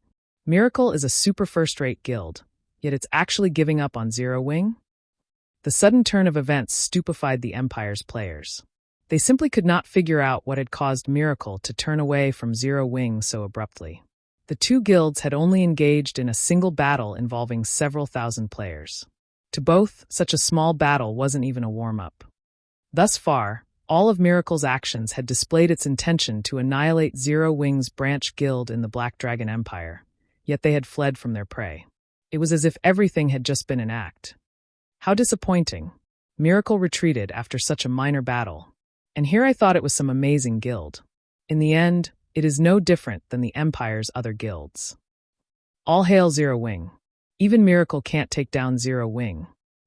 Varied opinions of Miracle's withdrawal split the Empire's players. Some players felt that Miracle didn't deserve its title as a super first-rate guild since it couldn't even take out a non-superpower like Zero Wing, and others assumed Miracle had given up because Zero Wing truly was powerful. That cowardly shredded soul. He hasn't even started the war, yet he's already given up. I even ensured that he had all the information he needed. Nine Dragons Emperor slammed his fist into his desk when he read the report on Miracle's withdrawal from the Black Dragon Empire. He had hoped to use Miracle to wound Zero Wing. He had never expected the superpower to pack up and leave so soon. Meanwhile, in one of Lake Heart City's high-class restaurants. Uncle Yuan, look. Shredded Soul has returned to the Western continent to take charge of things there. By the looks of it, he's really given up on Zero Wing, Purple Jade exclaimed, surprised. She had investigated Shredded Soul personally and had concluded that the man was truly ruthless. Once he set out to do something, he never gave up, yet he had decisively pulled his forces away from the conflict with Zero Wing. This was unbelievable. It's not that unusual. After all, there is no benefit in continuing the war with Zero Wing. At most, Miracle will restore some of its damaged reputation. With 200 experts that possess the combat power to rival peak experts and those heavy crossbows, Zero Wing qualified to contend with a superpower. Unless Miracle decides to go all out, it'll be helpless against the smaller guild. Moreover, Miracle is fighting a remote war. It already has to expend a lot of resources to engage in this war. Miracle's position will only become more of a disadvantage as the war drags on, Yuan Tiexin said, chuckling. Taking a sip from the cup of icy blue wine in his hand, he continued, "At the end of the day, Miracle is a massive organization set out to make money. There's no way it would abandon everything it has built for its reputation. Since Zero Wing has proven that it has the strength to protect itself for some time, and the other superpowers know Miracle's strength, Miracle has no reason to continue fighting." That makes sense. Purple Jade nodded. However, Zero Wing is pretty impressive. It always has a surprise up its sleeve. I had thought the guild was doomed this time. I hadn't expected it to reveal such a trump card. It's no wonder why Zero Wing dared to compete with the various superpowers over your Empire's resources. In God's domain, Might was right. Provoking Miracle wasn't a problem as long as Zero Wing could endure the larger guild's wrath. If Zero Wing couldn't do that, Miracle would destroy the guild. If it could, it would survive. It was just that simple. The various superpowers would not ridicule Miracle for being weak because it failed to destroy a guild that merely rivaled first-rate guilds. They would only take joy in the fact that Miracle had accidentally tugged on a tiger's tail. However, it's too early for Zero Wing to celebrate. The guild still has a bumpy road ahead. Furthermore, Miracle will definitely strike if given the chance in the future, Yuan Tiexin said. Miracle had only given up on dealing with Zero Wing this time because the losses outweighed the gains. Even if it defeated Zero Wing, all it would gain was reputation. While reputation was important for a guild's development, it was not particularly important to a veteran super first-rate guild like Miracle. However, it was a different story for the various superpowers operating in your empire. These superpowers were there to obtain resources for their development. It was entirely possible for these organizations to use everything they had to remove Zero Wing. They wouldn't give up as easily as Miracle. Now that Zero Wing had exposed 2 more trump cards, its development in your empire would be at risk. While Yuan Tiexin and Purple Jade conversed, the various superpowers expressed their astonishment over Zero Wing's performance. They had never dreamed that a guild with no background was capable of forging such a sturdy foundation. They all ordered further investigations on Zero Wing, desperate to know more about the basic combat devices and magic-breaking crossbows. Due to this latest battle, the various superpowers realized that while guild experts were important, God's domain's tools were just as crucial. Zero Wing's success in fending off Miracle was the best proof of this. The Black Dragon Empire's large guilds, in particular, feared for their survival after watching Zero Wing slaughter Eternal Undead's 3,000-man force.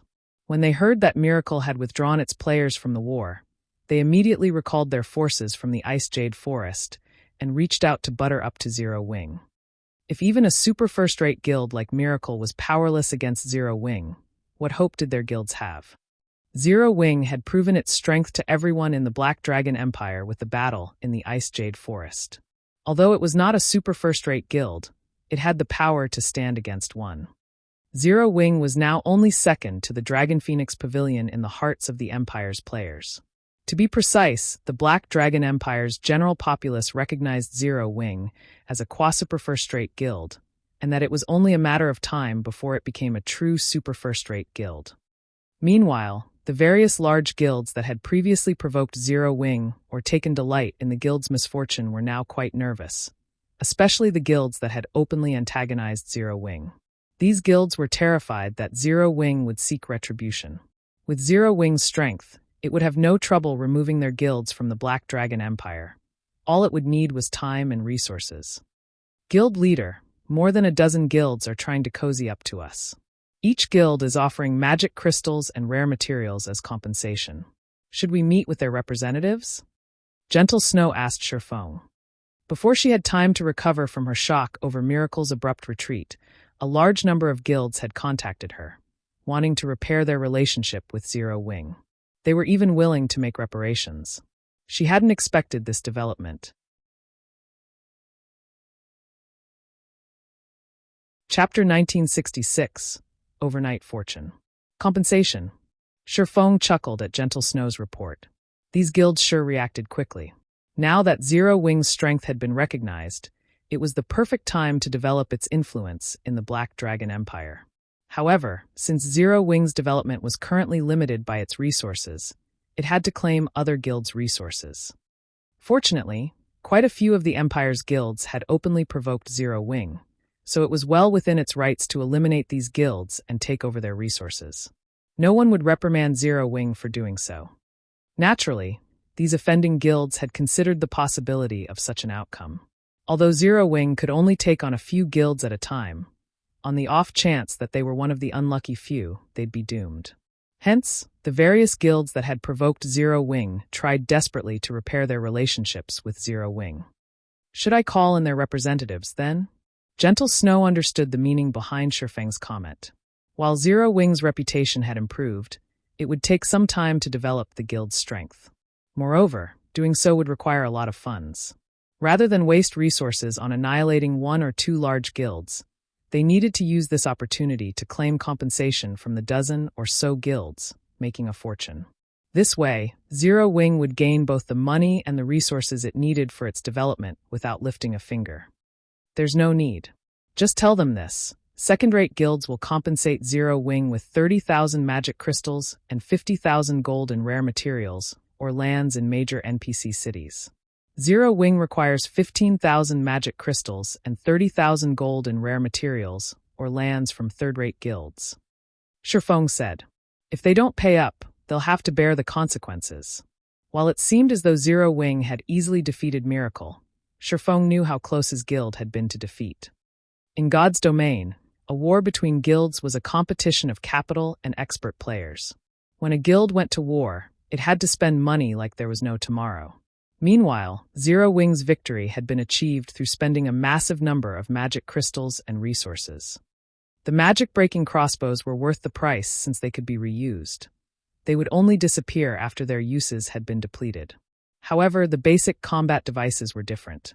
Once they had been activated, they'd vanish after 12 hours. They could not be deactivated to save their remaining duration.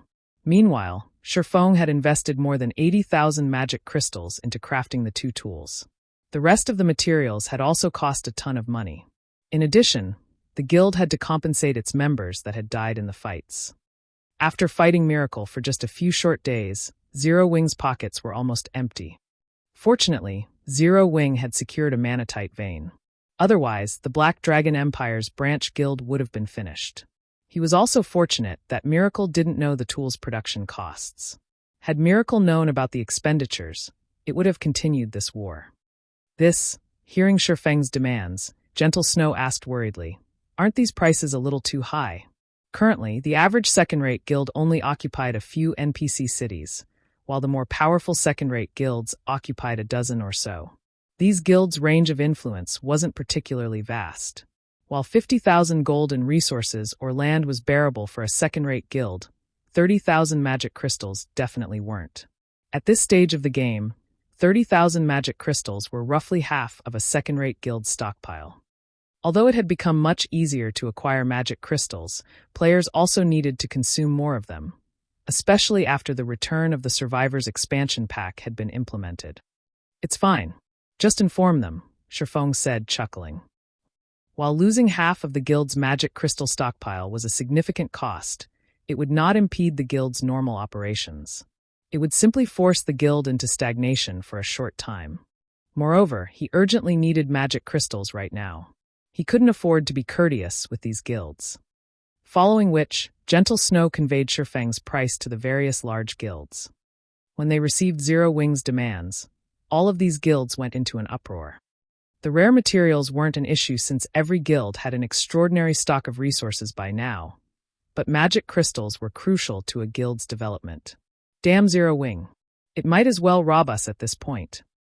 Guild leader, what should we do? Pay the guild. We can't afford to stand out right now." Although Miracle failed to destroy Zero Wing, Blackwater and Beast Emperor have still been eyeing the guild in the Your Empire. They won't let Zero Wing off the hook as easily as Miracle has. The various large guilds were enraged when they received Gentle Snow's message. They had barely claimed any resources in the high-resource maps Miracle had given them, yet they were now required to pay such expensive compensation. Their partnership with Miracle had been an utter mistake. However, due to the threat Zero Wing posed, they had no choice but to grit their teeth and swallow the loss. Within 3 hours after receiving Gentle Snow's message, the various large guilds sent their representatives to deliver the requested resources to Zero Wing's residence in Lake Heart City. When Gentle Snow and the guild's other upper echelons received the payments, they were ecstatic. "Snow, we're rich," Zhao Yueru exclaimed as she gazed at the magic crystals and multiple resources in the guild warehouse. They had received compensation from more than a dozen guilds. Among the guilds that had paid their dues, 5 were second-rate guilds, and 8 were third-rate guilds. In total, Zero Wing had received 270,000 magic crystals, a considerable amount even to the current superpowers. Furthermore, Zero Wing had gained 490,000 gold in rare materials and lands. Not only had Zero Wing earned back the resources it had spent in the war, but it had also made a huge profit. With this many resources, Zero Wing could afford to recruit tens of thousands of members in the Black Dragon Empire. It could also strengthen Hidden Fog Town's defenses and upgrade it to intermediate rank. "I had expected it to take a few more days to collect 200,000 magic crystals, but I guess I don't have to worry about the deadline anymore." Shifeng was just as excited to see the miniature mountain of magic crystals. He didn't dare to take risks with the inferior legendary quest from the Jealous Witch. The penalty for failing the quest was no laughing matter. Moreover, he absolutely needed to the Field Magic Array Void Field. Field Magic Arrays were extremely rare in God's domain, and the only one he knew how to obtain was the one in the Witch's Hill. He'd just have to get lucky to secure another one. Field magic arrays were so rare because of how powerful advanced field magic arrays were in wars and when plundering resources. Once players reached level 65 and beyond, resources would become significantly more difficult to acquire due to how dangerous the monsters were in the appropriately leveled maps. Although these monsters had higher basic attributes, they also have visibly stronger combat standards once they reached level 65 and beyond. Moreover, the more resource-rich a map was, the more visible this improvement would be. In comparison, monsters below level 60 had roughly the same combat standards regardless of what kind of map they occupied. At most, their basic attributes would differ slightly. The weakest monsters in level 65+ maps had combat standards on par with the early stage of the Trial Tower's 3rd floor, while the stronger monsters could reach the 5th floor's early stage. Most importantly, they would travel in larger numbers. Against such an abrupt difference, one could imagine how the various large guilds would fare. Moreover, guild experts had obviously lower basic attributes than monsters. If these guild experts lost their combat standard advantage as well, they'd have a difficult time grinding. Because of this, few large guilds had taken advantage of level 65 plus maps in his previous life, since they weren't strong enough to grind the map's monsters. Hence, field magic arrays had become extremely important. A field magic array would provide a significant advantage over other guilds when guild members left to level up or grind for resources. Envoyed Field was an advanced field magic array. Now that I've settled matters in the Black Dragon Empire, it's time to revisit the Witch's Hill. When Shifeng saw that the branch guild's development was back on track, he took 200,000 magic crystals with him and teleported back to Zero Wing City. Chapter 1967, Candlelight expands. Starmoon Kingdom, Zero Wing City. In a 7-story, high-class restaurant a short distance away from Zero Wing's residence, 3 cloaked players observed the residence from a private room. Commander Cloud, the result of Miracle and Zero Wing's war is out. Here is all of the information we purchased from the secret pavilion regarding Zero Wing, a male half-elf said as he handed the male tigerkin before him a file. The war in the Black Dragon Empire ended when Miracle retreated from the Empire and announced its withdrawal from the war. What? Miracle was defeated? Chopped Axe, the female tigerkin beside the male tigerkin, was slightly stunned. How is that possible? That's Miracle we're talking about. The guild is even stronger than it had been at its peak. How could it possibly lose? As a member of the famous Death God Workshop, she was quite familiar with the various superpowers, especially their territories and overall strength. Miracle, in particular, was one of the superpowers the Death God Workshop watched closely. Not only had Miracle recently expanded its influence in God's domain, but it had also recruited plenty of well-known experts in the virtual gaming world. The Witch of the West, Alice, was one of the best examples. Recruiting Alice had significantly boosted the guild's overall strength, and not long ago, Miracle had secured a key resource point on the Western continent. It only lacked a suitable opportunity to earn the public's recognition as a super guild. If Miracle were granted the title of super guild, it would rank in the top half in terms of power. Miracle had a boundless future ahead of itself. Hence, Chopped Axe couldn't believe that Zero Wing had actually defeated Miracle. Miracle has indeed lost. Everyone in the Black Dragon Empire is talking about it, the male half-elf, Frost Rain, confirmed. Miracle retreated because Zero Wing had dispatched 200 experts with combat power on par with peak experts, which caught Miracle completely off guard. Once Miracle realized that a protracted war would be a waste of time and resources, it decided to give up and return home. 200 experts with combat power that rivals peak experts. This can't be true, can it? Chopped Axe instinctively refused to believe Frost Rain's claim. Even an ordinary super-first-rate guild only had that many experts, including domain realm experts and true peak experts. It's true, Light Cloud, the male tigerkin, said suddenly. According to the Secret Pavilion's report, Zero Wing has only accomplished this feat because it has used a tool called the Basic Combat Device. However, the Basic Combat Device has a relatively short duration. In addition, Zero Wing has the frightening Magicbreaking crossbow. When a dozen or so of these crossbows are fired together, they can even instant kill a Tier 2 Refinement Realm expert. If Zero Wing amasses a sufficient stock of these crossbows, its members will even be able to instant kill peak experts. So that's the case. I knew a new guild like Zero Wing couldn't be that strong. Chopped Axe could not help but wipe the sweat from her forehead. If Zero Wing truly had so many powerful expert players, it could easily deal with the Death God Workshop. All it would need was some time and resources. The various superpowers were inclined to overlook the workshop's activities for this very reason. Even if these tools have a time limit, they still pose a great threat, Light Cloud said as he rolled his eyes at Chopped Axe. All right, we can return and report to the Chief Commander now. We'll let the Chief Commander decide how to deal with Zero Wing in the fairy country. After saying so, Light Cloud took a return scroll from his bag. He had no intention of wasting any more time in Zero Wing City. Frost Rain and Chopped Axe nodded in agreement. They had never expected Ninth Heaven to secure such a powerful backer. Meanwhile, the first thing Shifeng did after returning to Zero Wing City was store the rare materials he had obtained in the Black Dragon Empire in Candlelight's warehouse. He then had Melancholic Smile ramp up Candlelight's recruitment for lifestyle players and expand the firm's operations. Although the Candlelight trading firm was developing nicely, it could only afford to nurture a limited number of lifestyle players due to the lack of materials. As a result, Candlelight was restricted when recruiting lifestyle players. Fortunately, Zero Wing had secured 490,000 gold in rare materials through the war in the Black Dragon Empire.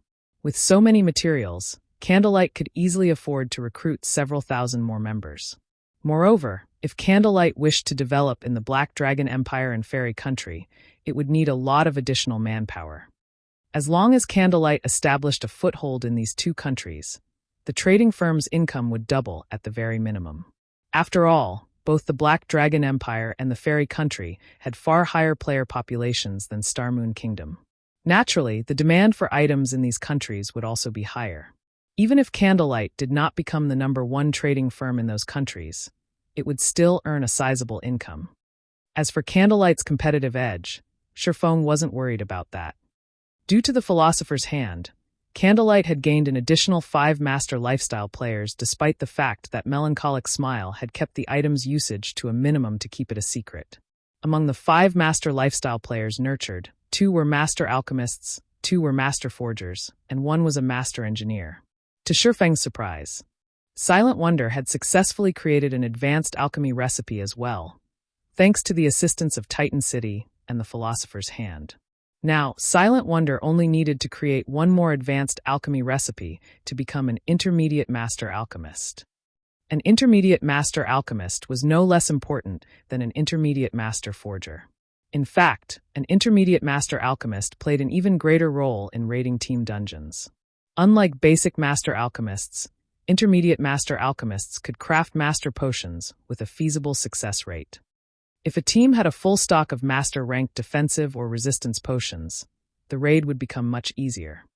Guild Leader, the auction for the virtual stores has concluded.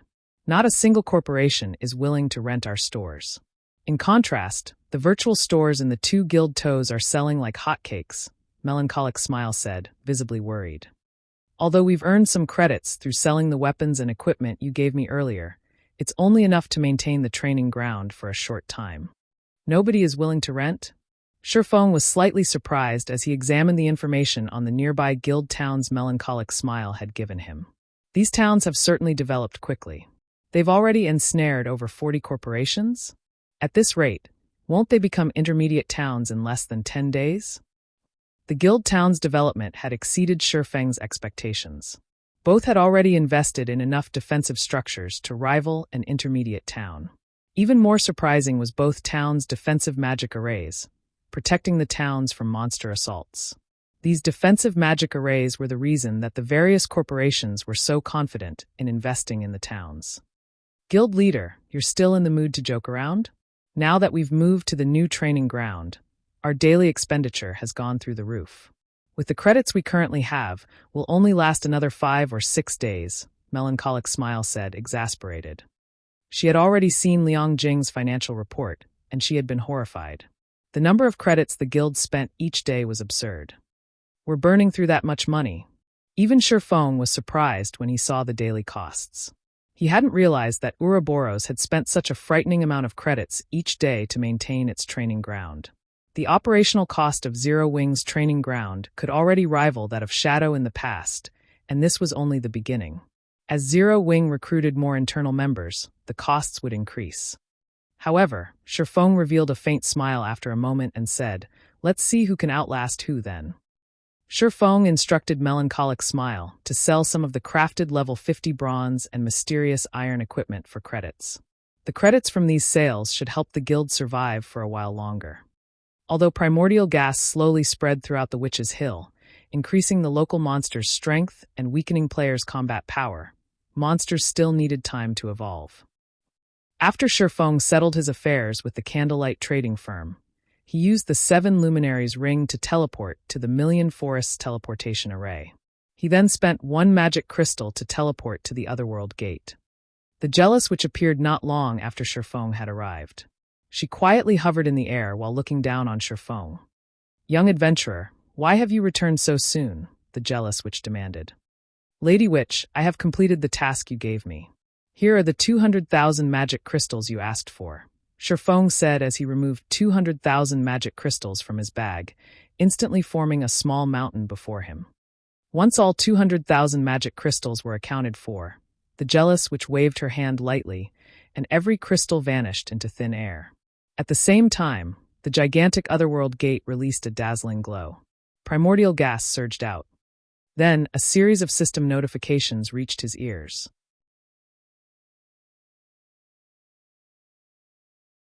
Chapter 1968, Divine Runic Armor. System: you have triggered the new expansion pack, Primordial Heart. Starmoon Kingdom Region System Announcement. Players have triggered the new expansion, Primordial Heart. The Primordial Heart will descend in the Witch's Hill in 3 hours. Please prepare.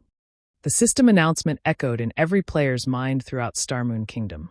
When it finally ended, players fell into heated discussions over the new expansion. What's this Primordial Heart thing? Has some major event occurred in the Witch's Hill? This new expansion pack will definitely be a huge opportunity. I wonder how Witch's Hill will change this time? I knew I should have gone to the Witch's Hill to develop. Starmoon Kingdom's players shifted their focus to the Witch's Hill the moment the system announced the new expansion pack. Previously, due to the map's strange phenomenon increasing monsters' strength and reducing players' combat power, only strong independent players had ventured to the Witch's Hill to level and grind. With the addition of the various large guilds' competition over the region's resources, it had become nearly impossible for ordinary players to get a share of the area's benefits.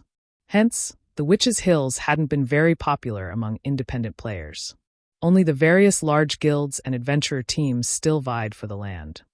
Naturally, the kingdom's independent players weren't the only ones paying close attention to this new expansion. The various major powers in the Witch's Hill had launched fervent investigations to learn what changes this expansion pack would bring to the region. So, this is the Primordial Heart's activation condition. Surprise flashed in Shifeng's eyes as he read the system notification. The Primordial Heart expansion pack had appeared during his previous life as well, but it hadn't activated until long after the Otherworld gate had been discovered. Now that he had triggered the expansion pack so early, Shifeng did not know how to feel about it. In the past, the Witch's Hill's Otherworld gate had been discovered far too late. A large number of players had already reached Tier 3, and as a result, the Otherworld gate had only been considered a good area to grind for unique materials and for independent players to level up. It hadn't been a particularly valuable map. While it was true that the new expansion pack was an opportunity, the Primordial Heart expansion had hardly been any help to players in the past. When Shifeng had sealed the Otherworld gate, it had caused the Primordial Heart's descent, increasing the primordial gas in the Witch's Hill. The gas, in turn, increased the strength of the region's monsters and decreased players' combat power. Even the monsters' levels had increased considerably, though the level cap was still level 70. As for the monsters that had come through the Otherworld gate, not only were they quite powerful, but their bodies also contained dense primordial gas. When these monsters were killed, they had a certain drop rate for primordial crystal fragments, crystallized primordial gas that contained intense, turbulent energy. One could synthesize these fragments into primordial crystals, which contained even denser energy. The primordial crystal was one of the best materials for nurturing living mounts, even more effective than energy essence that dropped from the Eclipse Gate's monsters. After all sorts of monsters had ruled over God's domain during the ancient area, and they had become so powerful due to primordial gas. However, the primordial crystals had a drawback. Although they were far more efficient than energy essence when nurturing mounts, they could only increase a mount's rank to bronze rank.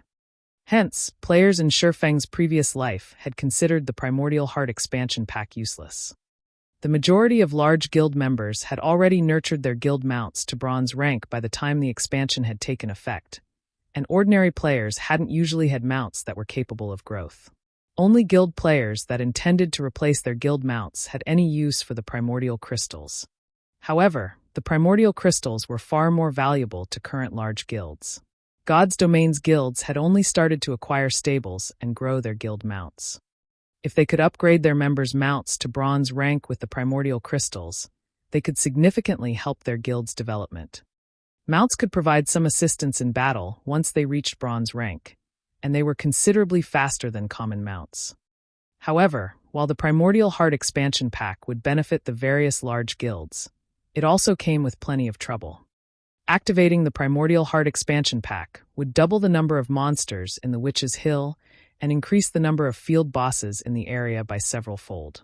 Moreover, the field boss's raid difficulty would increase, making survival far more difficult in the Witch's Hill for current players. In addition, the monster sieges would occur far more frequently. Originally, guild towns and cities' chances of being besieged by monsters had only been 10% to 20%. However, once the Primordial Heart expansion took effect, those chances would increase to 20% to 35%. As Shifeng pondered about how to deal with the Primordial Heart's descent, the jealous witch, who still hovered in the air, began to reclaim her youth. In a matter of seconds, the old, hunchbacked lady transformed into a charming, middle-aged woman with fair, supple skin. Her black robe also transformed into a pitch-black, sleeveless dress. She now wore a black mage hat, as well, and her wooden staff had become one made of black jade. As she hovered, she radiated an indescribable charm that drew others' gaze. Excellent. Young adventurer, you have helped me seal the Otherworld Gate in time and avoided catastrophe for Starmoon Kingdom. You have also helped lighten the curse I bear. Take this magic array design as a token of my gratitude, the jealous which addressed Shifeng. This should have been the end of your job here, but sealing the Otherworld Gate had made the Witch's Hill unstable. I now need your help to collect 100,000 primordial crystals. If you collect the necessary primordial crystals successfully, I will give you this forging design I acquired from an ancient ruin after much difficulty. Saying so, the jealous witch waved a hand, and a tome of dragonskin parchment appeared in her grip. The dragon might the tome radiated was so powerful that Shifeng even struggled to move. When he saw the large words on the cover, his eyes widened in shock. The Divine Runic Armor design. That was an epic forging design. However, unlike ordinary epic equipment, the Divine Runic Armor was standard equipment, created during ancient times. It was similar to the standardized equipment design he had acquired from Titan City. Although the Divine Runic Armor was standard equipment, it was still epic equipment, on a completely different level than dark gold equipment.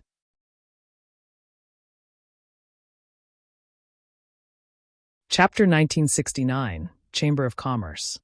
As the jealous witch finished speaking, the sound of a system notification reached Shifeng's ears. System, congratulations. You have accepted the inferior legendary quest Witch's Sin. Quest content. Collect 100,000 primordial crystals in 30 days. Quest reward, Divine Runic Armor design. After the system notification repeated 3 times, the jealous witch vanished without a trace. Now, only Shifeng remained before the Otherworld Gate. Collect 100,000 primordial crystals in 30 days? Shifeng frowned as he fell deep into thought. This inferior legendary quest was simply ruthless. Only chieftain rank and above monsters dropped primordial crystal fragments, and the drop rate for chieftain monsters was only 3%. Furthermore, synthesizing a single primordial crystal required 10 fragments. He'd need 1 million primordial crystal fragments to complete the jealous witch's latest quest. Completing the question wouldn't be that big of an issue if it didn't have a time limit, but there was a time limit. There weren't even 100,000 guild members operating in Zero Wing City right now. Trying to collect 100,000 primordial crystals in just 30 days would be a nightmare. It seems I have no choice but to increase the guild's strength and give it a try, Shifeng thought to himself as he decided to recruit more players. Fortunately, there was no penalty indicated for failing the quest this time. Thus, the penalty wouldn't be too severe if he failed. Even so, giving up now would be a waste. Unlike standardized fine gold and dark gold equipment, standardized epic equipment was in no way inferior to ordinary epic equipment when it came to basic attributes. The only difference was the lack of additional skills and effects, as standardized equipment didn't have as many to offer players as ordinary epic equipment. Even so, the various major powers would consider the equipment precious since epic equipment was still so rare in God's domain. Had the Divine Runic Armor been ordinary epic equipment, though, he wouldn't be able to mass-produce it due to the rarity of the required materials, and forging the equipment would have been far more difficult. Even an intermediate master forger like himself would only have a small chance of success, and no first-rate guild could afford the total production costs. Only a superpower would have any hope of mass-producing ordinary epic equipment at this stage of the game. However, crafting standardized epic equipment was a different story. Standardized epic equipment had been designed with mass production in mind, so it didn't have high material requirements. Most importantly, it wouldn't be as difficult to forge as ordinary epic equipment. Even an ordinary first-rate guild could afford the production costs if it gave the design to an intermediate master forger, not to mention Zero Wing. Following which, Shifeng took out a guild transfer scroll and returned to Zero Wing City to prepare for his newest quest. At this point, players from all over Starmoon Kingdom had swarmed to Zero Wing City, skyrocketing the city's player population. As players wandered the city streets, an excited energy crackled between them as they waited for the Primordial Heart's descent. Many adventurer teams had even started to purchase useful magic scrolls and potions in bulk. As soon as the Witch's Hill began to change, they'd rushed to take advantage of the opportunity the new expansion pack presented. For a time, Zero Wing City became extraordinarily lively. Guild leader, good news.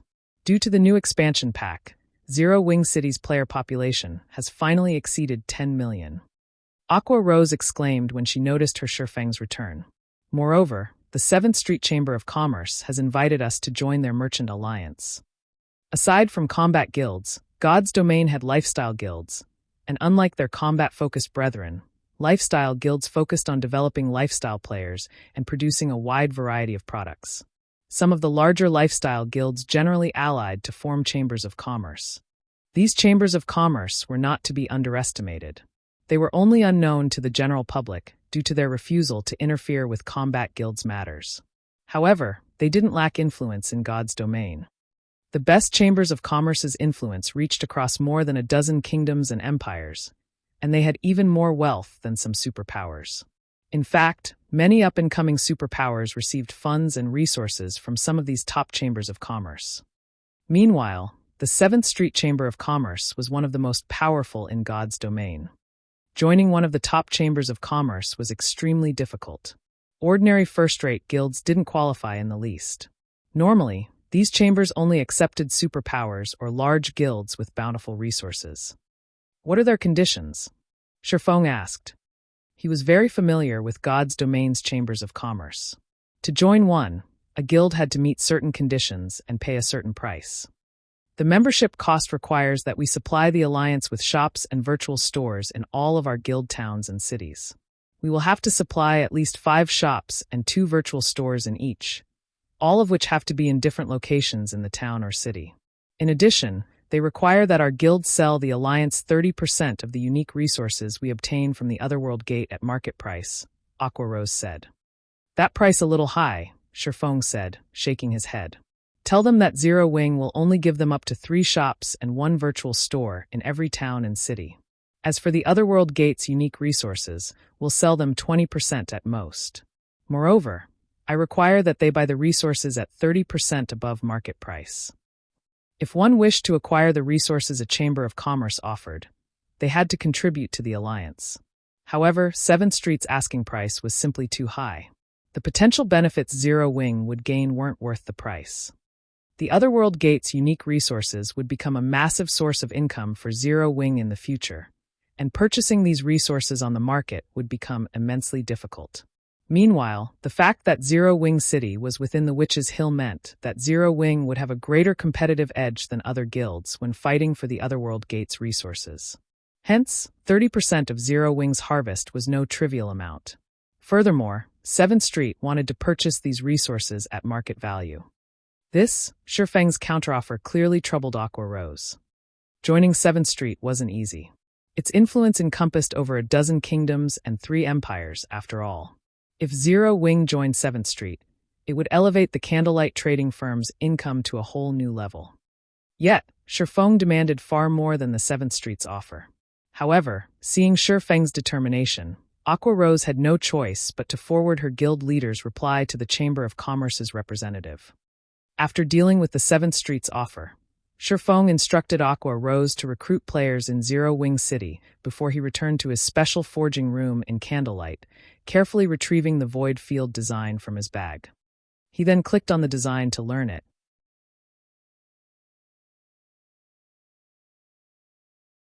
Chapter 1970, 7th Street Sea of Death, Thunder Island. Big Sis Rain, we've secured the advanced speedboat design. Once we have the materials, we can begin production. Blue Phoenix excitedly reported as she entered the room. Although advanced speedboats were not particularly rare, they weren't available in large quantities. The majority of the various superpowers armadas was still made up of ordinary speedboats. Only the core fleets had a higher number of advanced speedboats. Meanwhile, as players reached higher levels, the competition for resources on land grew increasingly intense. As a result, more guilds shifted their focus to the sea every day. Since Thunder Island was the best locations to develop naval strength, new guilds constantly arrived to take advantage of its resources. This increased competition on the island. The Dragon Phoenix had worried about the increasing competition, but now that it had acquired an advanced speedboat design, it could further fortify its fleet's strength by mass-producing the advanced speedboats, maintaining its lead on the island. It seems they completed the quest. Phoenix Rain breathed a sigh of relief and smiled when she heard Blue Phoenix's announcement. She then changed the topic and asked, "How are things with 7th Street? I've sent our nomination to the Chamber's representative, and 7th Street has accepted it. However, Zero Wing apparently thinks the Chamber's asking price was too high. Unfortunately, 7th Street has its own bottom line. Zero Wing doesn't have claim to a lot of resources, and its territory isn't that large. The only thing Zero Wing has going for it is its temporary victory over Miracle. Zero Wing still doesn't qualify to join the Alliance, and 7th Street's representative has stated that the Chamber only agrees with our nomination, since you were the one who made it. Now that Zero Wing has rejected the offer, his hands are tied," Blue Phoenix said. Zero Wing rejected 7th Street? Phoenix Rain blinked in surprise. 7th Street was one of the top chambers of commerce in God's domain with as many as 3 super-first-rate guilds in its alliance. The alliance's other guilds also had the backing of powerful corporations. The chamber had access to bountiful resources as well. By joining the Chamber of Commerce, one would have access to a variety of conveniences, and as long as they had enough money, they could purchase rare materials in bulk. The alliance also sold valuable items that were almost never available to the public. But 7th Street's connections were far more important. By joining 7th Street, one could sell their products in the Chamber's territories, and the 7th Street only demanded a 15% service charge. If Zero Wing joined 7th Street, it wouldn't lack a market to sell its products. Joining 7th Street would be a golden opportunity for Zero Wing. Yet, Zero Wing had rejected the offer. Apparently, while he's still willing to return the favor he owes us by helping in another way, he can't do anything more about the situation. Blue Phoenix nodded. She was just as frustrated about Zero Wing's response. All right then. Since Zero Wing has its own plans, we'll let the matter rest, Phoenix Rain said, smiling bitterly. It seems we'll have to find some other way to pay Zero Wing back. She had nominating Zero Wing as a candidate for the 7th Street's alliance as a way of thanking the guild for its help on Savage God Island, but the Chamber of Commerce had its own rules. She couldn't possibly 7th Street to accept Zero Wing. Meanwhile, in Zero Wing City's Candlelight trading firm, Shifeng focused on learning the void field magic arrays drawing process. Drawing field magic arrays was incredibly difficult as, unlike other magic arrays, field magic arrays consisted of multiple arrays. Even a basic field magic array involved 2 to 5 different magic arrays. The void field, a large-scale advanced field magic array, consisted of 12 advanced magic arrays, and all 12 had to be closely interlinked. The slightest mistake would render the link useless. The void field was several times more complex than ordinary advanced magic arrays as well, and even an advanced magician like Shifeng was under immense pressure when attempting to draw the arrays. Just learning how to draw the 12 magic arrays individually had taken him nearly 2 hours. Sure enough, this thing is amazing. It's no wonder why it can rival master magic arrays. Shifeng took a deep breath as he examined the design in his hands. In the past, the void field had even been effective against mythic monsters. Field magic arrays weren't like arrays that summoned magic barriers. Magic barriers were mainly used to suppress boss monsters, so they were even effective against high-ranked monsters. As long as one used an advanced barrier, a team could suppress a mythic monster. However, field magic arrays had to cover a larger area, thinning its energy distribution. Even suppressing Grand Lord-ranked archaic species would be difficult, not to mention mythic monsters. Fortunately, the Void Field could manage it. Although it wasn't as effective as an advanced magic array, it could suppress an ordinary mythic monster's attributes by 15% and Grand Lord-ranked archaic species by 25%. Lower-ranked monsters would be suppressed by at least 30% with a maximum of 40%, and the Void Field could cover a 3,000-yard radius. Moreover, the Void Field could be useful in large-scale combat. Although the Void Field would be half as effective against players, a 15% to 20% attribute reduction would be fatal, especially to expert players. Now that he had an inferior legendary quest and had to take down countless monsters that were strengthened by primordial gas, Void Field would be the best tool in his arsenal. If he activated Void Field, even Tier 1 players could easily defeat Witch's Hill's strengthened monsters. Naturally, Tier 2 players would enjoy at least double the grinding speed. Shifeng then began to craft the Void Field magic arrays. Void Field required incredibly precious materials, and chief among them was Void Blood. Each set of scrolls required 12 drops to produce, and only powerful Void creatures had a chance of dropping Void Blood. These 12 drops of Void Blood would serve as the core that controlled Void Field's 12 magic arrays. Fortunately, Shifeng had acquired 2 bottles of Void Blood after killing the Void Serpent, with each bottle containing 100 drops. If he failed to produce the Void Field, all of the Void Blood he invested would be destroyed. The rest of the materials for the Void Field cost over 500 gold per set, making each attempt extremely expensive. However, money was not Shifeng's main concern. The material's rarity was far more important. Hence, he needed to be extremely careful with each set of materials.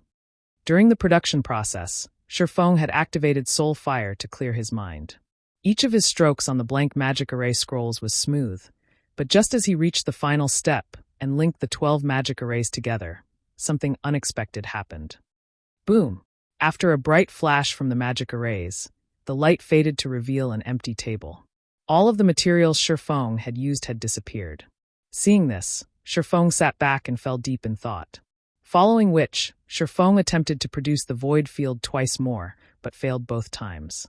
He couldn't help the heartache he felt over losing 36 drops of Void Blood. Sure enough, trying to draw the Void Field as an advanced magician is pushing it. After giving the matter some thought, Shifeng took a source of void from his bag. An advanced magician would only have a 50% success rate when drawing ordinary advanced magic arrays, and a much lower success rate when attempting to craft top-ranked advanced magic arrays like the Void Field. If he wanted to produce the Void Field successfully, he'd have to increase his success rate. Fortunately, an elemental source could do more than improve a magic array's effects. It could also increase production success rate. Everything happened as Shifeng expected. His previous failures were due to his low success rate. His fourth attempt to draw the Void Field was far more smooth, and the flow of mana within the array had calmed. After Shifeng finished the 12 magic arrays, he began the final linking process. A short moment later, the 12 magic arrays released a dazzling light, illuminating the entire forging room. Was it a success?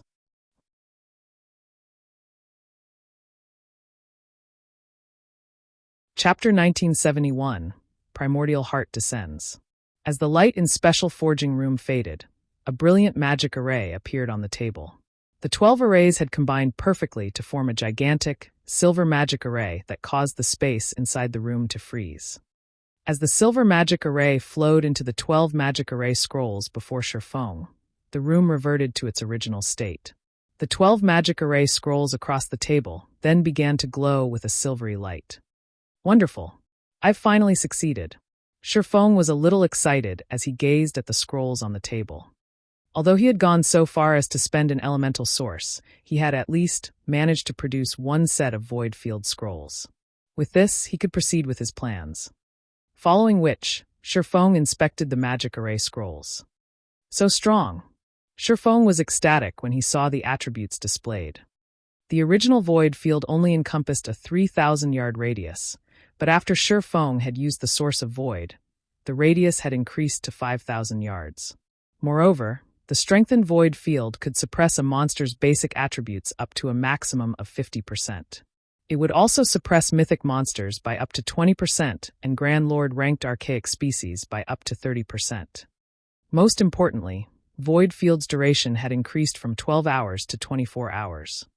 Although a 24-hour duration seemed short to Shi Feng, who was very familiar with the ins and outs of the Witch's Hill, it was plenty of time, especially now that the Primordial Heart had descended and Witch's Hill's monsters had grown stronger and more numerous. After the Primordial Heart had descended in the past, a forbidden land had appeared in the Witch's Hill. To be precise, a crack in space-time had manifested, serving as the entrance to the forbidden land. The place beyond the space-time crack was partly considered a forbidden land due to the space-time seal that had been placed on the map, preventing players from teleporting there. Moreover, all of the monsters beyond the crack originated from other worlds. Not only were they incomparably powerful, but their combat standards were also higher than monsters in the outside world. Including the randomly appearing boss monsters, players of the same level would struggle to survive in the Forbidden Land. Fortunately, since mainstream players had already reached level 100 by the time the Forbidden Land had manifested, its level 70 monsters had been no threat. On the contrary, the Forbidden Land had become an excellent location to grind for equipment and materials. As monsters originating from other worlds, they had a much higher drop rate for weapons and equipment compared to monsters that were born on the continent of God's domain. Many of the materials they dropped were also unique to other worlds, and they had a chance of dropping the resuscitation potion recipe, which even level 100-plus players coveted. The resuscitation potion only had one function: resurrecting players. However, unlike the healer class's resurrection spells, a player wouldn't lose any EXP when resurrected with the resuscitation potion, although they would have to endure a weakened state for 12 hours. During that time, the resurrected player wouldn't be able to fight. Furthermore, the resuscitation potion could only be used once every 24 hours, and it couldn't be used on Tier 4 or above players. In God's domain, even if a healer resurrected a player, they'd still lose a considerable amount of EXP. When players were resurrected through the system, they'd lose an entire level of EXP, regardless of how they returned to life. Players would have to grind for several days to recover their losses. Hence, the resuscitation potion had been extraordinarily popular among players in the past. Only the resuscitation potion recipe was not easy to acquire. Normally, it only dropped in other worlds, and as a result, man players had fervently grinded in the Witch's Hill's Forbidden Land despite having already reached level 100. Due to the recipe's rarity, players had even been able to sell it for several thousand gold in a proper auction. Demand for the resuscitation potion had also been relentless on the market. Despite the 20 silver production cost, the potion had sold for 2 gold per bottle. The resuscitation potion had even sold for 3 gold per bottle at its peak. Many players had made a fortune through selling resuscitation potions. Unfortunately, the Witch's Hill's Forbidden Land was extremely dangerous to Tier 2 players, but now that Shi Feng had the Void Field, he could lead his guildmates to grind there. Not only would they level up quite fast, but they could also grind for the resuscitation potion recipe and primordial crystal fragments, killing 3 birds with 1 stone. Now that Shi Feng had experienced successfully producing a Void Field, he continued to craft more. He knew that he had made a mistake when combining the 12 magic arrays during his first 3 attempts, but after his success, he had a more accurate grasp of the array's flow of mana. Following which, Shi Feng attempted to produce the Void Field magic array 4 more times, resulting in 2 success. The outcome was barely tolerable. Glancing at the bottle of void blood in his hand, Shi Feng noted that only 4 drops remained in the bottle. It wasn't enough for another attempt.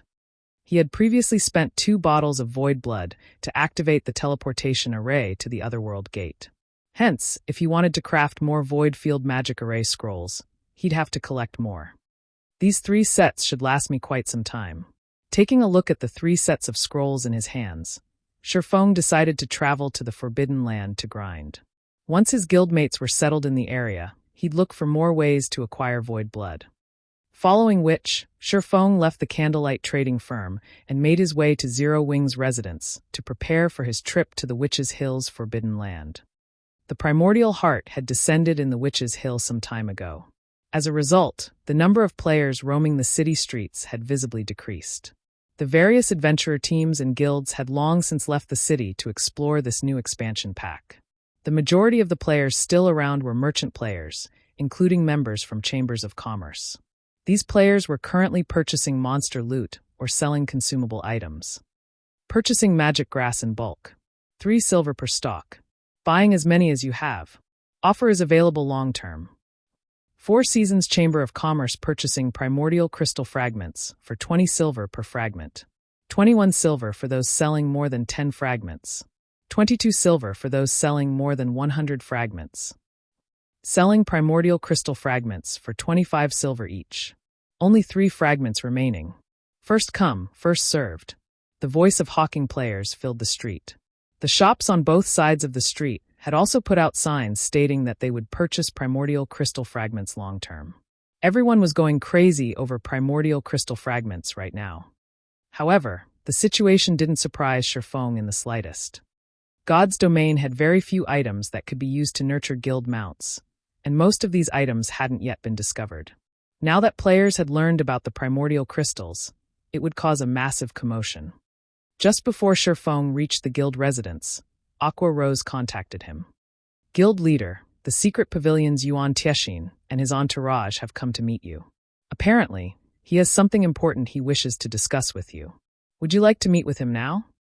Aqua Rose asked. The secret pavilion is looking for me? Shifeng could not help but smile upon hearing this. All right, have them wait for me in the second floor's reception room. I'll head there immediately. Although he knew that the primordial heart's appearance would cause quite a commotion, he hadn't expected it to move the secret pavilion. Shifeng disconnected the call and made his way to the residence's second-floor reception room.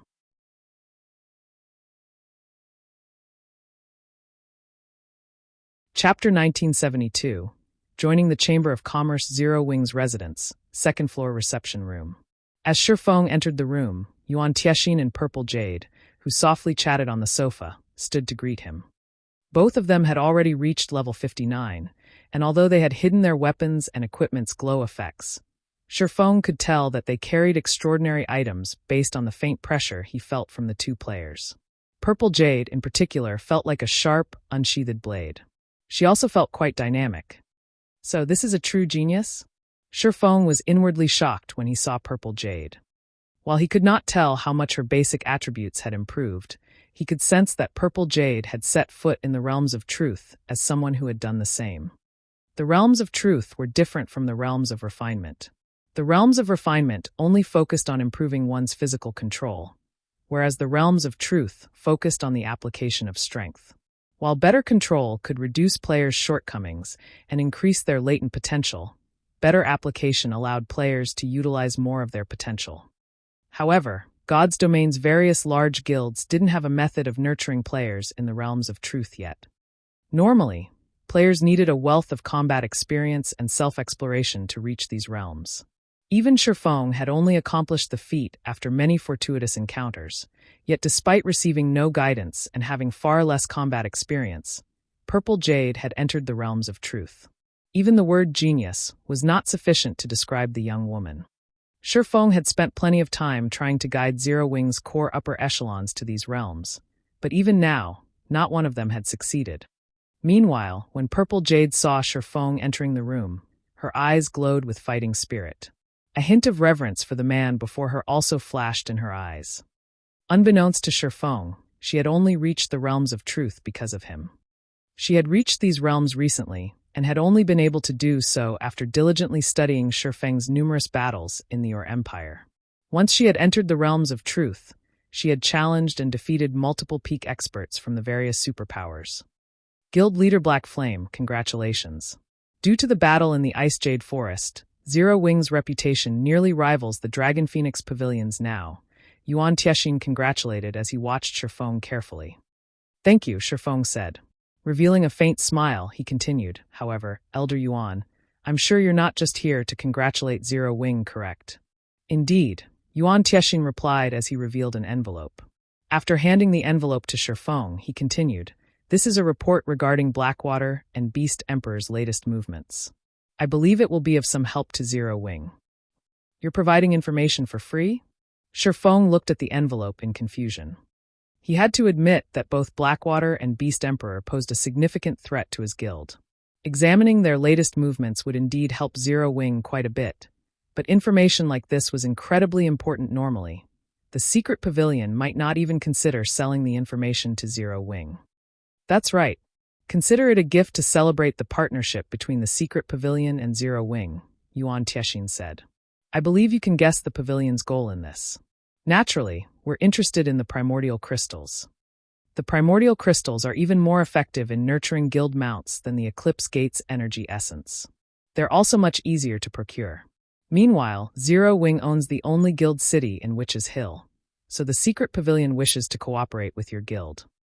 Yuan Tiexin's proclamation didn't surprise Shifeng.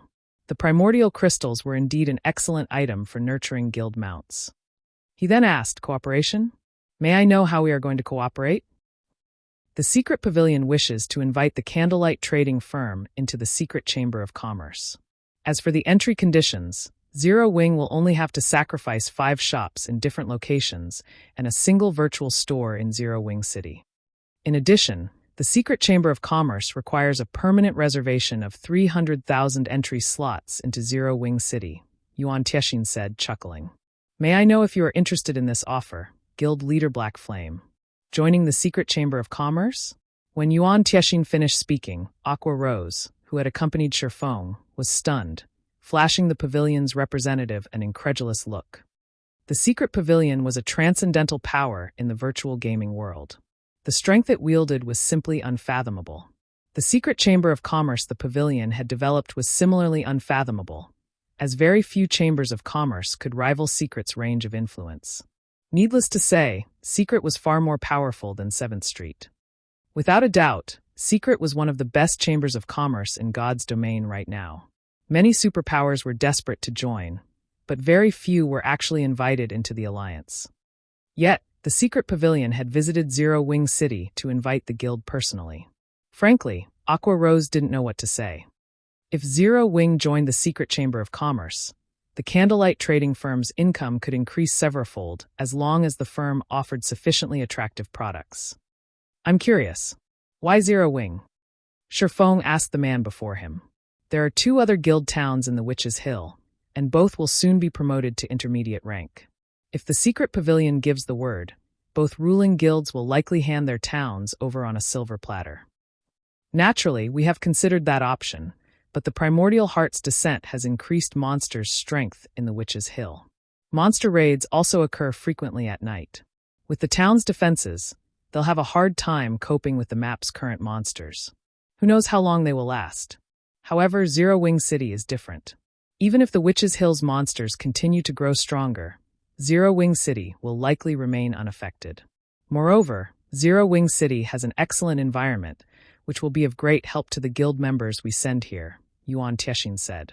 He withheld no information regarding the secret pavilion's reasons for selecting Zero Wing for a partnership. "I see." Shifeng could not help but admire the secret pavilion's information network and decisiveness. The Primordial Heart had only recently descended, so the monster's changes weren't yet obvious, yet the secret pavilion had already considered various possibilities. Shifeng hadn't expected the pavilion to place so much importance in the primordial crystals that it would offer Zero Wing a seat in the secret chamber of commerce, either. To protect both parties' interests, a guild would offer 1% of its shares when attempting to join a chamber of commerce. Hence, the various chambers of commerce took member recruitment very seriously. Guild Leader Black Flame, if you are fine with these conditions, why don't we sign the contract now? Yuan Tiexin asked Shifeng, who had maintained a calm composure throughout the conversation.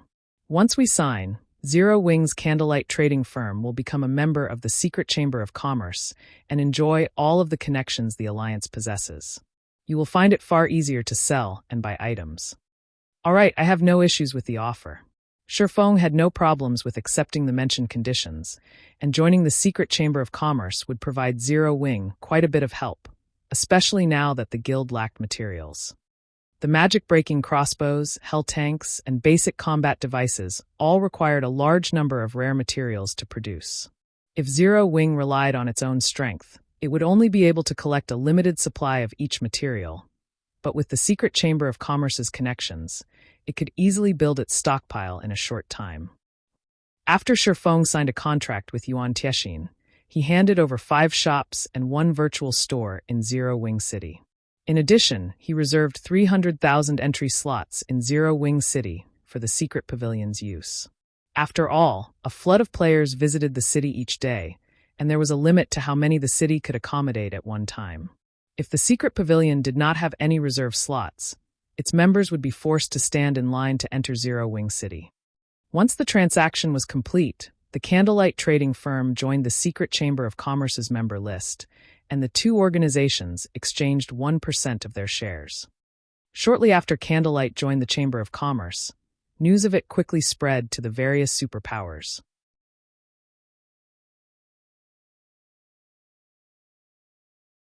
Chapter 1973, Guild Potential. As news about Zero Wing's Candlelight trading firm joining the secret Chamber of Commerce spread, a commotion erupted among the various superpowers in God's domain. What's going on? How did the secret Chamber of Commerce accept a guild like Zero Wing? Zero Wing really is impressive. It has already proven its strength to contend with a superpower, and now, it has even joined the secret Chamber of Commerce. The guild's financial strength will grow considerably now. As long as Zero Wing solidifies its foundations, it definitely has the potential to become a super first-rate guild. It seems that God's domain will soon have a new superpower. Send someone to investigate Zero Wing immediately. From today on, I want a team stationed in Zero Wing City. I want to know the guild's every move. Many superpowers had no power to join the secret pavilion's Chamber of Commerce regardless of how much they wanted to, yet a non-superpower like Zero Wing had done just that. This situation earned Zero Wing many superpowers' envy.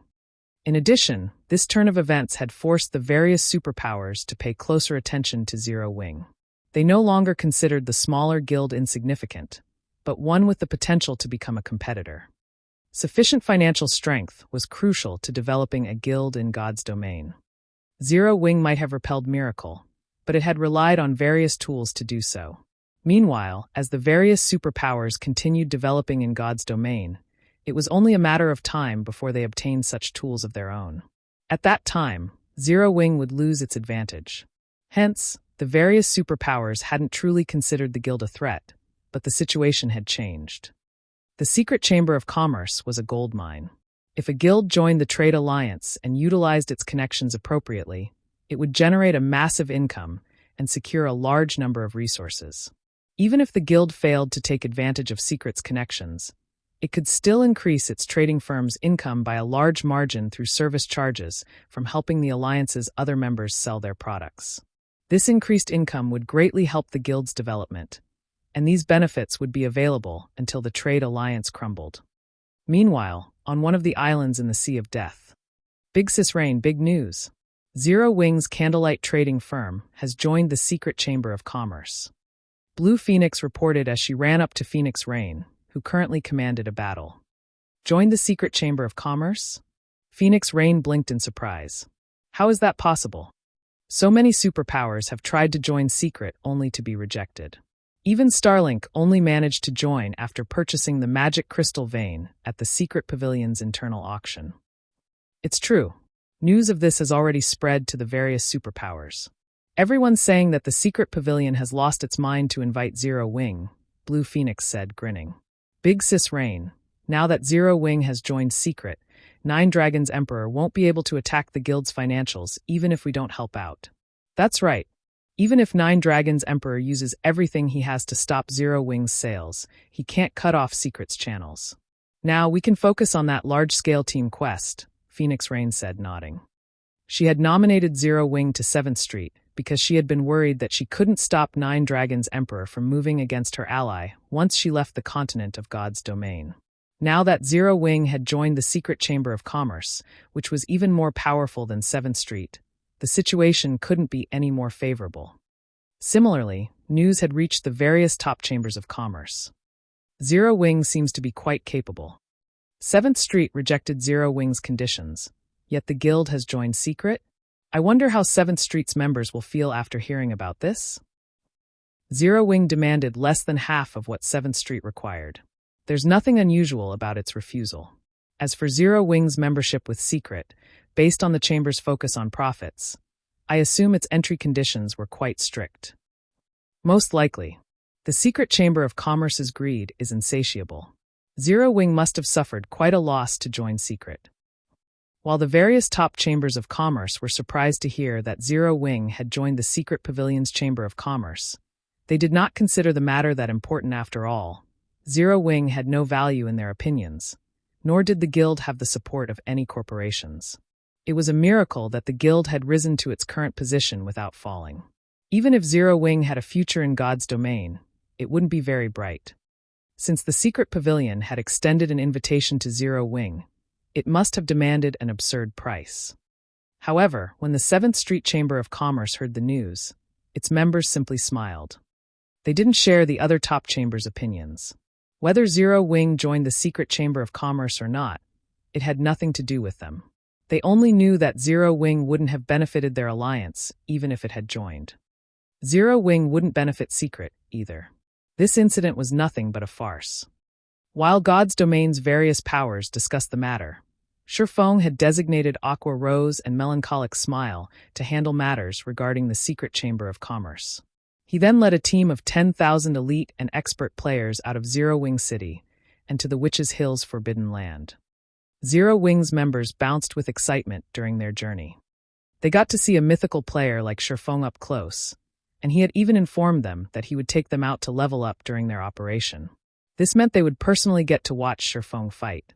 Once they returned, they'd definitely boast about the trip to their friends. But despite their enthusiasm, following Shifeng wasn't easy. The Primordial Heart's descent had drastically changed the Witch's Hill. Now, large groups of monsters were a common sight. Moreover, not only did these monsters possess powerful basic attributes, but they also used strangely impressive combat standards. They encountered a few powerful, 100-man adventurer teams that these monsters had nearly wiped out along their journey. As for the 20-man teams they stumbled upon, they had tread very carefully through the area unless they had a Tier 2 metric tons with them. The Witch's Hill was far more dangerous than anyone had expected. Only the various large guilds' 1,000-man teams barely succeeded near the border of the Witch's Hill's inner region. These guild teams did not dare to venture any farther. As for the teams that operated in the Witch's Hill's inner area, they were either expert teams from the various large guilds or 1,000-man teams from well-known adventurer teams. Only the teams of Tier 2 experts had any hope of surviving with 100 members. The monsters in the inner area were simply too powerful. Even the weakest monster was a level 61 chieftain, and the chieftains employed combat power that was on par with the late stage of the Trial Tower's second floor. Even an ordinary Tier 1 expert would die against such a monster in a one-on-one, not to mention ordinary players. However, despite entering the Witch's Hill's inner region, Shifeng showed no intention of letting his team fight here. Rather, he continued to lead his team deeper into the Witch's Hill. As Zero Wing's members followed their guild leader, they couldn't help their growing nerves. Although they had 10,000 elite and expert players, the majority of them had only reached Tier 1 and were level 55 or 56. The team's ordinary experts were only level 57, and the Tier 2 experts that accompanied them had only reached level 58. After following Shifeng's lead for more than 2 hours, these players arrived before a gravel-filled gorge. Not only did this area drown in a deathly aura, but it was also within the Witch's Hill's core area. The weakest monster here was a level 65 chieftain, while most of these monsters were level 66 and 67 lords. There were also quite a few level 69 grand lords around the gorge. At first glance, the gorge contained tens of thousands of monsters, and all of them were far closer to each other than the inner region's monsters. Most importantly, a gigantic, level 70 mythic monster lay in the center of the gorge.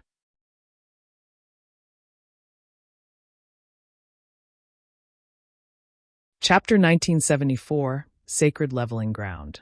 A mountainous, scaled lizard lay in the center of the gorge, and a layer of poisonous, green fog covered a 50-yard radius around it. No life survived within this fog, and even the earth seemed dry beneath it, as if the fog had devoured the ground's very life force. Despite gazing at this lizard from afar, Zero Wings members couldn't help but shudder.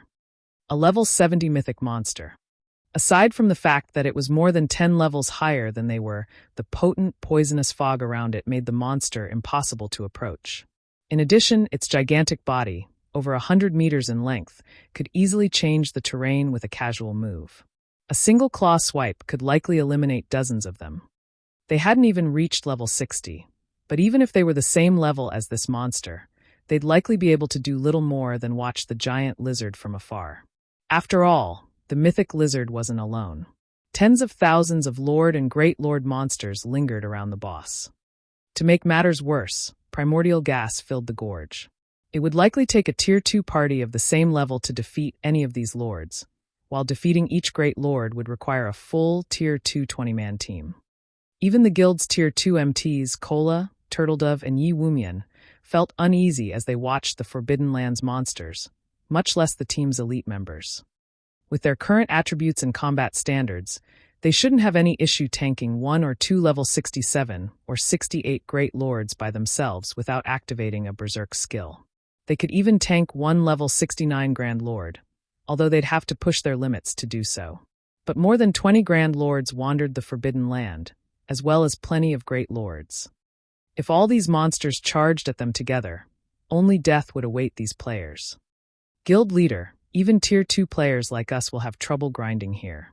With the Tier 1 player's strength, I'm afraid that, Shadow Sword said worriedly as he eyed the gorge below him.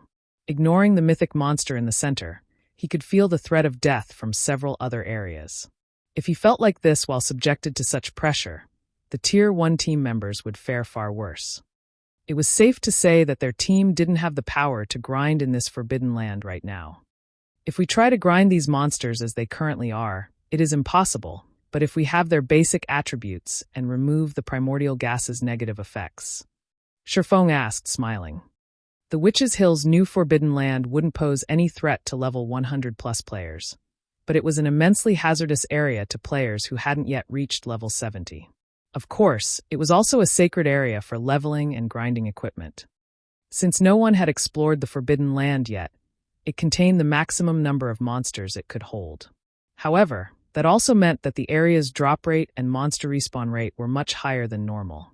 Even if 10,000 players grinded in this Forbidden Land, there would be plenty of resources to go around. Unfortunately, transforming this hazardous area into a treasured land required players to fulfill one condition. They had to be strong enough to grind these monsters. A bunch of Tier 1 players that hadn't even reached level 70 would be seeking their own death by coming here, but they could change that with the Void Field. If they could decrease the monster's basic attributes by nearly half and remove the primordial gas's negative effects on players, even level 60, Tier 1 players could slay these creatures. Only their grinding efficiency would be quite poor. However, the bonus EXP from killing monsters of a higher level would even the playing field. Shifeng had led so many Zero Wing members to such a dangerous area specifically to help them level up quickly, as well as collect primordial crystal fragments. He might be a particularly powerful player in God's domain and capable of nurturing a significant number of experts in a short time. But at the end of the day, there was a limit to what a small number of powerful players could achieve. If he wanted Zero Wing to become truly formidable, he had to improve the strength of Zero Wing's members as a whole. Naturally, one of the ways players could grow stronger in God's domain was by leveling up. Every 5 levels was a major turning point in the game since better weapons and equipment would become available at those intervals. Hence, Shifeng had decided to raise his guild members' levels as quickly as possible. If he could help a large number of guild members reach level 60 within the next few days, it would elevate Zero Wing's overall strength. After all, even the various large guilds' peak experts had only recently reached level 59. They were still far from the level 60 threshold, and the various guilds' elite and expert members were even further. Have the monster's basic attributes and remove the primordial gas's suppression? After considering Shifeng's comment, Shadow Sword deemed that grinding here would be possible if that were true. Even if their Tier 1 MTs couldn't tank these monsters, they could leave the task to the Tier 2 MTs, plenty of which had joined this expedition. But is that possible? Relax. I've prepared an item to do just that, Shifeng said as he retrieved the strengthened set of Void Field Magic Array scrolls from his bag. A magic array? But with so many monsters, Shadow Sword roughly understood what Shifeng intended to do when he saw the stack of magic array scrolls. But with so many monsters around them, they'd need dozens or hundreds of arrays to cover the gorge. Wait a moment, you'll understand what I mean, Shifeng said. He then passed the Void Field scrolls to Alluring Summer and a few other magical class experts. Take these scrolls and activate them in these locations. Try to avoid any monsters while you activate the scrolls. Leave it to us. After examining the coordinates Shifeng had indicated, Alluring Summer and her companions went into action. Shifeng intended to activate the strengthened void field from halfway down the gorge. If they successfully activated the magic array there, it would cover nearly half of the area, giving Zero Wings' team enough room to fight. Once Alluring Summer and the other casters were in position, they unfurled the magic array scrolls and activated them. A gigantic silver magic array then manifested over nearly half of the Forbidden Land, enveloping every monster within range. Void Field then purified the primordial gas in the affected area, dissipating it. In addition, every monster rapidly lost basic attributes. Zero Wings members were stunned. The Lord and Great Lord ranked monsters' attributes fell by 50%. Now, they couldn't even compare to level 60 monsters of the same rank. The only advantages they still had were their combat standards and high level. MTs start pulling aggro. Fight in 100-man units. Do not enter each other's combat areas. Kola, you and the other Tier 2 MTs will tank the Grand Lords. Tier 1 MTs, you only need to handle the Lords and Great Lords. Shifeng commanded once the Void Field was complete. Following which, the 10,000 Zero Wing members quickly split into 100 teams of 100 players. These teams then split up and hit different areas in the Forbidden Land. Each team dealt with 3 to 5 Great Lords, and those with Tier 2 MTs handled at least one level 69 Grand Lord. Due to Void Field's power, the Forbidden Land's danger had significantly decreased. However, Zero Wings members weren't able to deal much damage due to the level suppression. Even Tier 2 damage dealers barely dealt more than minus 10,000 with each attack. Even so, the region's monsters gradually lost HP. Normally, Zero Wings' 100-man elite teams could eliminate a party of Lords and Grand Lords of the same level in 10 minutes or less. But now, it took each team half an hour to defeat a party of monsters. However, as the Lords and Great Lords died, everyone's experience bars increased by a sizable chunk. After gaining an abundance of EXP, the teams regained their enthusiasm. All of the team's level 55 elite members reached level 56 after around 6 hours of grinding, while the level 56 elite players only needed a little more time to level up. At most, they'd need another 4 or 5 hours to reach level 57. Their leveling speed was nearly 5 times as fast as experts in other areas. However, these players were far more surprised by how much loot they gained than the awarded EXP.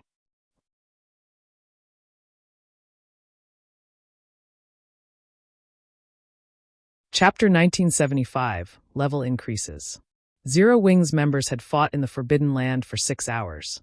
The weakest foes they had slain had been chieftain rank, while most had been lords.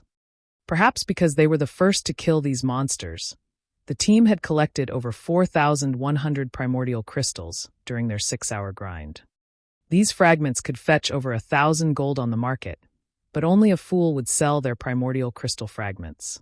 With 10 fragments, one could synthesize a primordial crystal, which they could use to nurture their guild mounts. If one were lucky, they might even upgrade their guild mount to bronze rank after using 20 to 30 primordial crystals. The Forbidden Lands monsters had also dropped enough weapons and equipment to make these players' eyes glow. All of the dropped weapons and equipment were level 60 or above.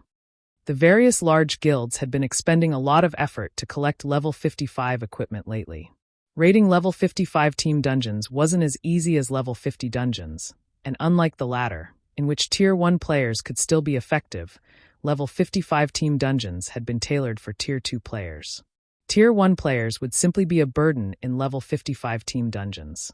They'd only be useful if they wore extremely high-quality equipment. Hence, the various large guilds struggled desperately for level 55 weapons and equipment. Meanwhile, most of the equipment the lords in the Witches' Hills Forbidden Land dropped was bronze rank. Although they had a small chance of dropping mysterious iron equipment naturally, the Great Lords dropped mysterious iron and secret silver equipment, with the latter having a severely lower drop rate. While Grand Lords were guaranteed to drop secret silver equipment, they did have a higher drop rate than Great Lords. They also had a slight chance of dropping fine gold equipment. Since Zero Wings members were the first to pioneer the Forbidden Land, there was an extremely high number of monsters in the area. Even the rarely seen Great Lords and Grand Lords were available in abundance right now. After just 6 hours of hard work, Zero Wings' 10,000-man team had obtained over a dozen pieces of level 60 fine gold equipment, over 100 pieces of level 60 secret silver equipment, and more than 1,000 mysterious iron and bronze equipment pieces. Their operation had been quite lucrative. The team's latest harvest was already worth more than the strengthened Void Field Magic Array's production costs. Leveling up here is so fast. At this rate, I'll climb from 57 to 58 in less than a day. Grinding higher-leveled monsters is amazing. Our guild leader is still the best. He actually got his hands on such a powerful magic array. Once I reach level 60, I'll purchase some level 60 mysterious iron equipment and get rid of my outdated level 50 items. My friends will die from envy. That's right. A friend of mine that joined a super-first-rate guild was recently boasting about how he had obtained level 55 secret silver equipment. Once I reach level 60, one can buy 2 or 3 pieces of level 60 secret silver equipment from the guild warehouse. The more Zero Wings members fought, the more enthusiastic they became. They showed no signs of fatigue. They all felt as if their struggle to level up had been a mere hallucination. At the same time, they were in awe of Shifeng's abilities. After experiencing the wonder of this leveling speed, Zero Wings players grinded with even more effort. They even took out and used their stockpiled exotic stamina potions to stay in battle as long as possible. Shifeng's team was far more energetic than he had expected. He had assumed that he'd need to use 2 more sets of normal Void Field Magic Array scrolls to get his team up to level 60, but watching these players' current leveling speed, he might only need 1 more set of Void Field scrolls. If that were the case, he could bring Zero Wing City's other elite and expert members here to level up as well. Time passed quickly. Whenever a player reached level 60, Shifeng would tell them to leave. If they had proven their strength, he'd instruct them to challenge their Tier 2 promotion quest if they weren't strong enough.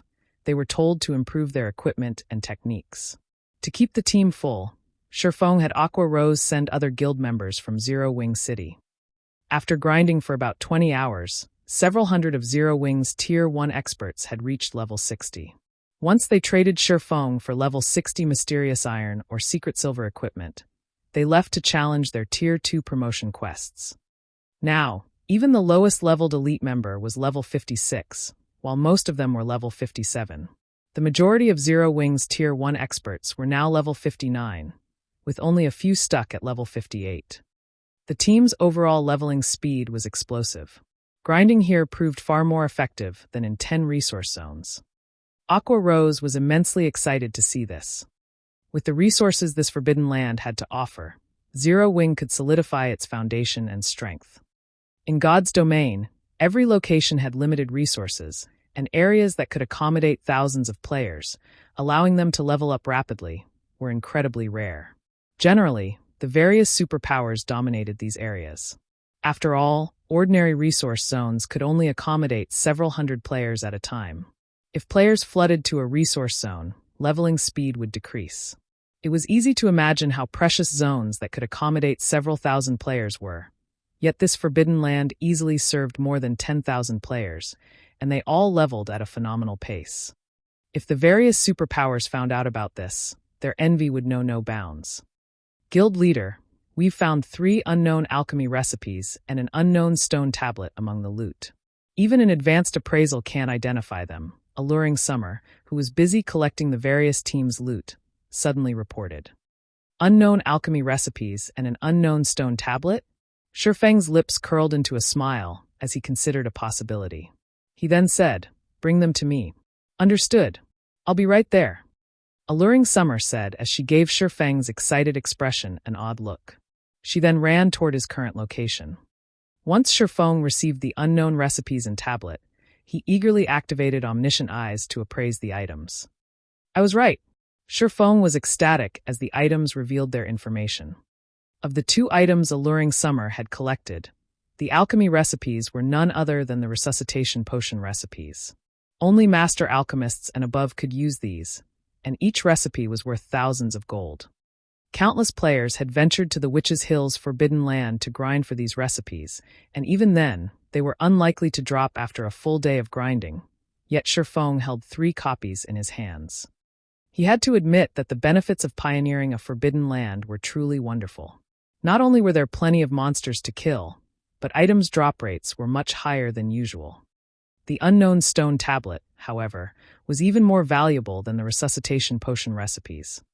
If Alluring Summer hadn't mentioned the tablet, he would have forgotten that it had a chance of dropping here.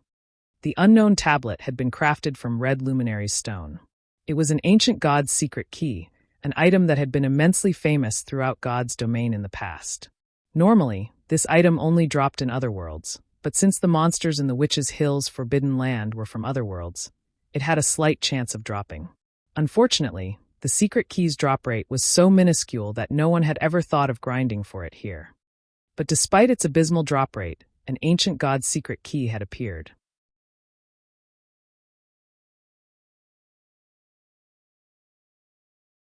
Chapter 1976, Ancient God's Secret Key. Shifeng could not help but grow a little excited as he looked at the red luminaire stone tablet in his hand. The ancient god's secret key was an extremely rare item in God's domain, even rivaling fragmented legendary items. However, the ancient god's secret key was different from fragmented legendary items. Fragmented legendary items could only be obtained by killing powerful bosses, completing epic or above quests, or opening epic or above treasure chests. Fortunately, the ancient god's secret key had a chance of dropping from monsters that resided in the various other worlds. Of course, the monsters had to be level 50 Great Lords or above. In the past, the various major powers had all sought an ancient god's secret key, but the drop rate was painfully low. Moreover, players' luck attribute wouldn't affect the drop rate, and as a result, regardless of how hard the various major powers grinded for this item, very few had actually obtained one. Guild leader, is it very valuable? Alluring Summer asked when she saw Shifeng's excited expression. Of course. It is extremely valuable. Shifeng nodded. You could say that it's just as valuable as an epic treasure chest. An epic treasure chest? When Alluring Summer heard Shifeng's claim, her eyes glowed as she gazed at the ancient god's secret key. An epic treasure chest had a very high chance of yielding epic items. Thus, they were undoubtedly precious to the various large guilds. Most guilds only had a small number of epic items at this stage of the game, and only the guild's upper echelons or peak experts qualified to use them. Even in Zero Wing, epic items were extremely rare. In total, Zero Wing had less than 100 epic items, and that was already enough to attract the various first-rate guilds' jealousy. However, we can't use this key yet. We need to be strong enough to obtain an epic item. Otherwise, we will simply waste the ancient god's secret key, Shifeng said as he stored the key away. He had no intention of using the key right now. Instead, he commanded Zero Wing's members to move deeper into the Forbidden Land and grind its numerous field bosses. The ancient god's secret key was akin to an epic treasure chest, but unlike a treasure chest, players had to rely on their strength to obtain the key's harvest, not luck. Meanwhile, the greater one's survivability was, the more they'd gain from the ancient god's secret key.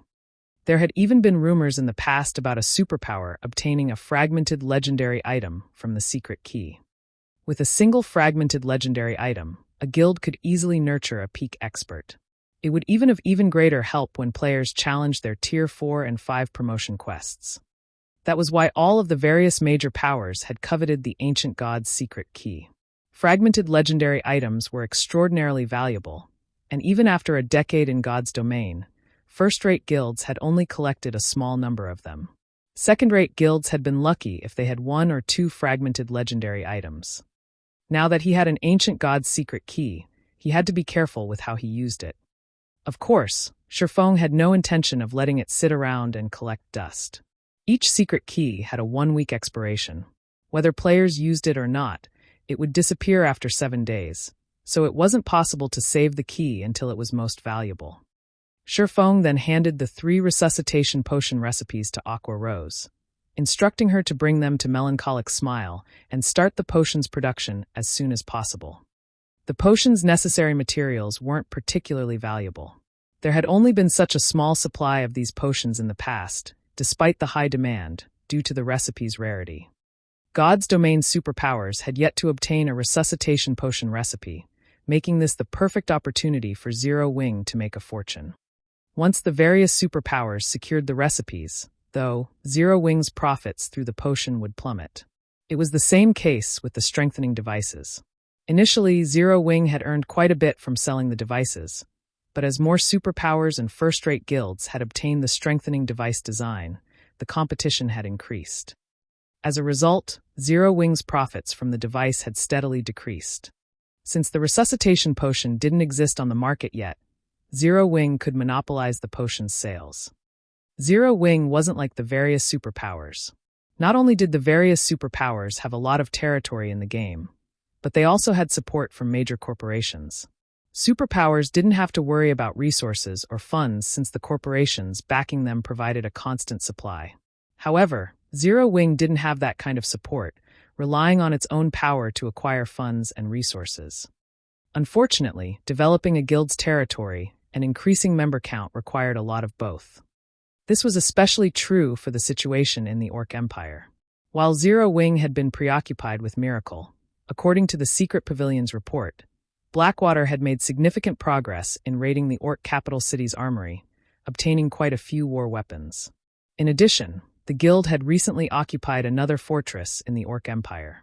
Due to this success, Blackwater had transferred even more members from its main headquarters to the Orc Empire.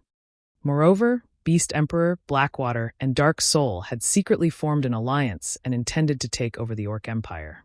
Annihilating Zero Wing was the first step in their plan. The alliance between these 3 powers wasn't good news for Zero Wing. Most importantly, unlike Blackwater and Dark Soul, Beast Emperor and Zero Wing were irreconcilable enemies. Shifeng had severed Beast Emperor's path to promotion, and an active evil god's temple still existed within Starmoon Kingdom. So long as these 2 factors continued, only one could survive the war between Zero Wing and Beast Emperor. Hence, Shifeng needed to prepare for this eventuality. Silverwing couldn't withstand a joint assault from these 3 powers with its current defenses.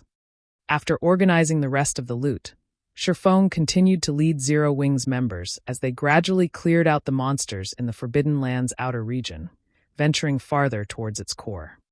Although the Forbidden Land's outer region was home to a lot of monsters, the strongest in the area were Grand Lords.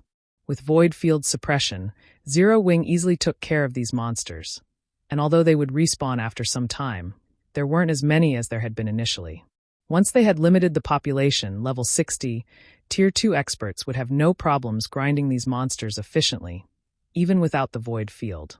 Zero Wing's players would be fine as long as they didn't provoke the Grand Lords. As the team reached the Forbidden Land's inner region, their gazes settled on a gigantic, scaled lizard. A Void Lizard Void Creature Mythic Rank. Level 70. HP 600,000/600,000,000. Shifeng had formed a 1,000-man team to raid the Void Lizard, over 600 of which were Tier 2 players, and the lowest leveled among them was level 60. Once everyone was in position, Shifeng had Kola, now level 61, begin the raid. If they had to face the Void Lizard under normal conditions, Shifeng would have kept his players as far from the mythic boss as possible. Level 60 players had no hope of taking down a level 70 mythic monster, and even a Tier 2 metric tons like Kola would only be able to tank the boss if he activated his Berserk skill. However, they didn't have to fight under normal circumstances. The strengthened Void Field was still in effect, and the Void Lizard's basic attributes had decreased by 20%. In addition, Shifeng had 9 members of the team utilize the 9 stars Polar Domain Magic Array to suppress the Void Lizard further, ensuring that the boss only retained 70% of its basic attributes. With it this weak, even Kola could tank the Void Lizard without a Berserk skill, albeit barely. Unfortunately, the team wasn't able to deal much damage to the boss due to the level suppression. Even among the Tier 2 damage dealers, very few dealt more than minus 10,000 damage. However, with players like Shifeng and Zero Wing's core upper echelons, all of whom had monstrous attributes, the team's total DPS exceeded the Void Lizard's battle recovery, steadily whittling away the mythic monster's HP. 90%, 60%, 30%. When the Void Lizard had 30% of its HP remaining, the boss went berserk. In response, Shifeng ordered his team to activate their berserk skills to endure the Void Lizard's berserk period. After more than an hour, the team eventually defeated the mythic boss. As the Void Lizard died, everyone on the 1,000-man team received an abundance of EXP Cola, and a few other level 61 players instantly rose to level 62, and the other Tier 2 players watched their experience bars increase by a sizable chunk. As for Shifeng, a golden glow enveloped his body as he climbed from 69 to 70.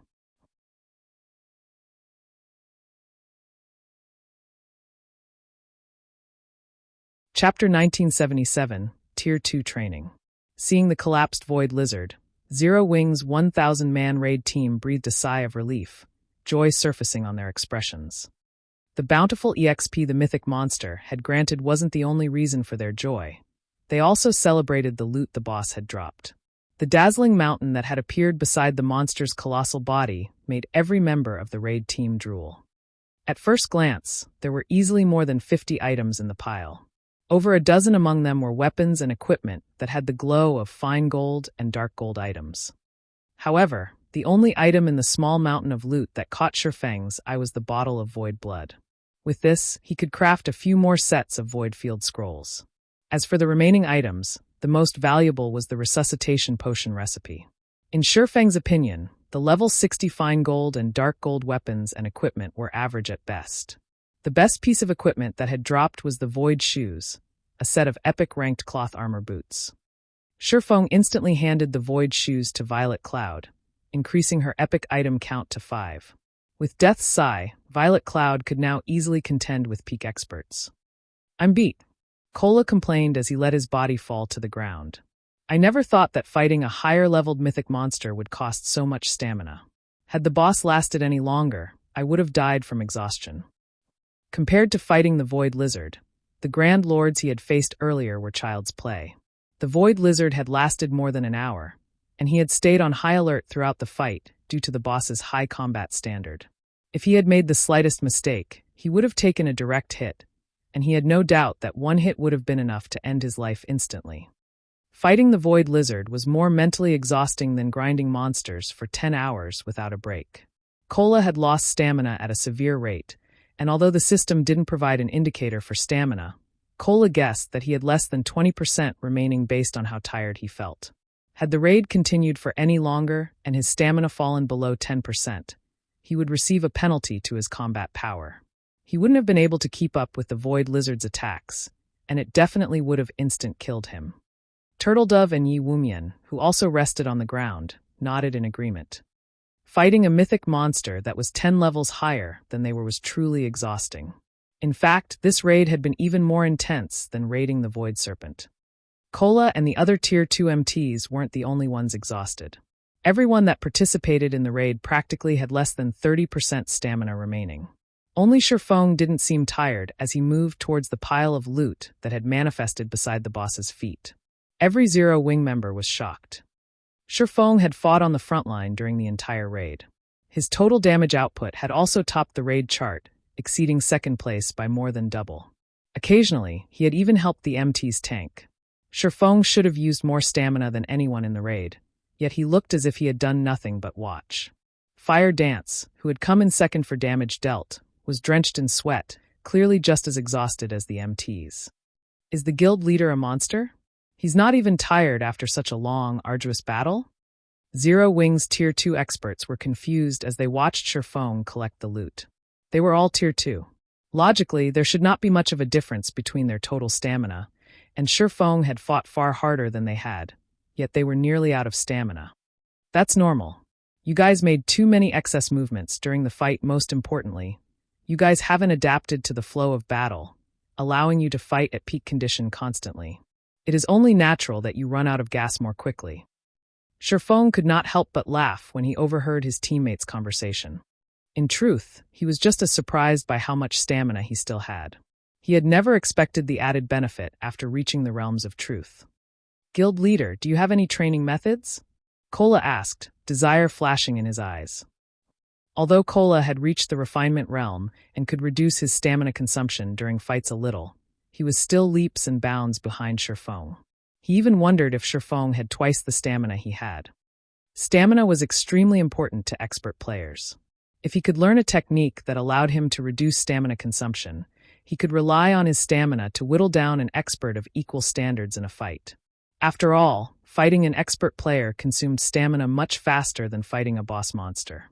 Such a technique would be of great help whether he fought boss monsters or expert players in the future. Training, is it? Upon hearing Kola's question, Shifeng realized how important it was to train his team in stamina control. Although controlling one's stamina wouldn't improve their combat power, it would have a massive impact on the player's performance. When grinding in the fields, players' grinding efficiency was largely dependent on their stamina. If players had various tools to aid in their stamina recovery, they could increase their grinding efficiency. However, such tools were very rare and valuable. Players simply couldn't afford to use them constantly. However, if players entered the realms of truth, not only could they increase their combat power, but they could also increase their leveling speed. After all, the lower one's stamina consumption was, the longer they could fight. Thinking up to this point, Shifeng decided that it was time to train Fire Dance and the others in the Lost Town. Since the guild had lacked powerful combatants previously, Tier 2 players like Fire Dance didn't have the leeway to leave the front line.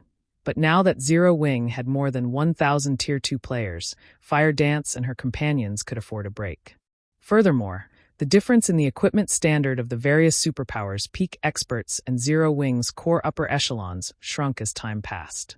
The various superpowers continued to collect more epic items, and most of their peak experts had obtained peak legacies.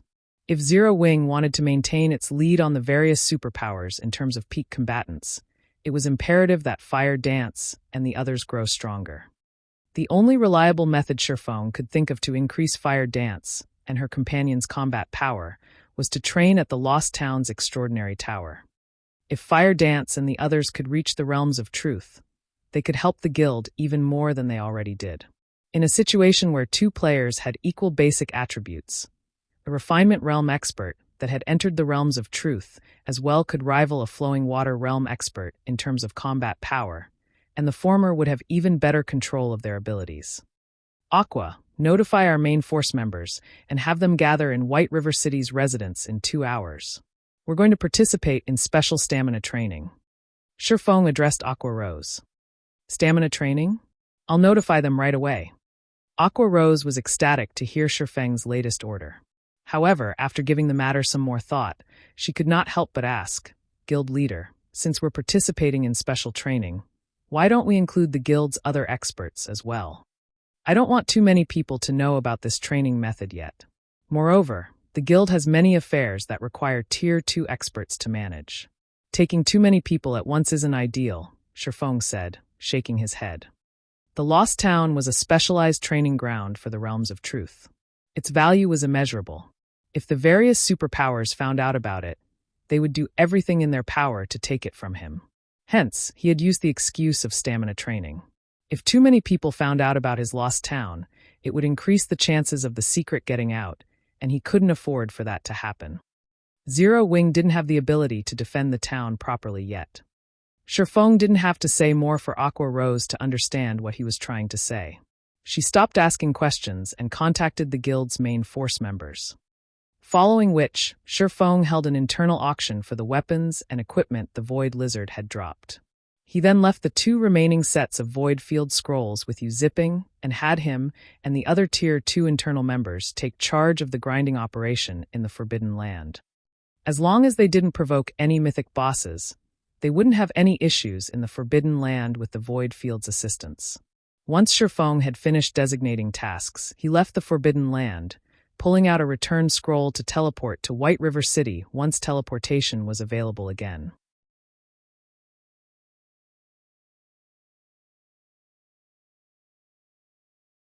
Chapter 1978, Reputation soars Star Moon Kingdom, White River City.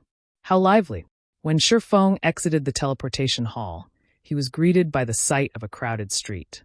Merchant players were busy conducting business along the street, and impromptu teams recruited members for their dungeon raids. These impromptu teams were all quite strong, with at least level 56 members. Some teams even had the leadership of Tier 2 players. At this stage of the game, such impromptu teams were considered incredibly powerful. These teams in other cities were usually led by Tier 1 experts. Very few had Tier 2 experts. Shifeng also spotted quite a few adventurer teams recruiting members, all of which were extremely powerful with more than 10 Tier 2 experts on average. Even a few well-known adventurer teams had come to White River City from other kingdoms. Most of the players on the street were high-leveled and well-equipped, in fact. Level 57 expert players were a common sight, and there were many independent players wearing multiple pieces of level 50 secret silver equipment. At this point, White River City's prosperity actually surpassed Star Moon City. It looked nothing like an ordinary major NPC city, having developed far more than Shifeng had expected. Zero Wing is amazing. Not only did it repel Miracle in the Black Dragon Empire, but I've also heard that it has recently joined the Secret Chamber of Commerce. I'm definitely going to sign up for Zero Wing's mass recruitment.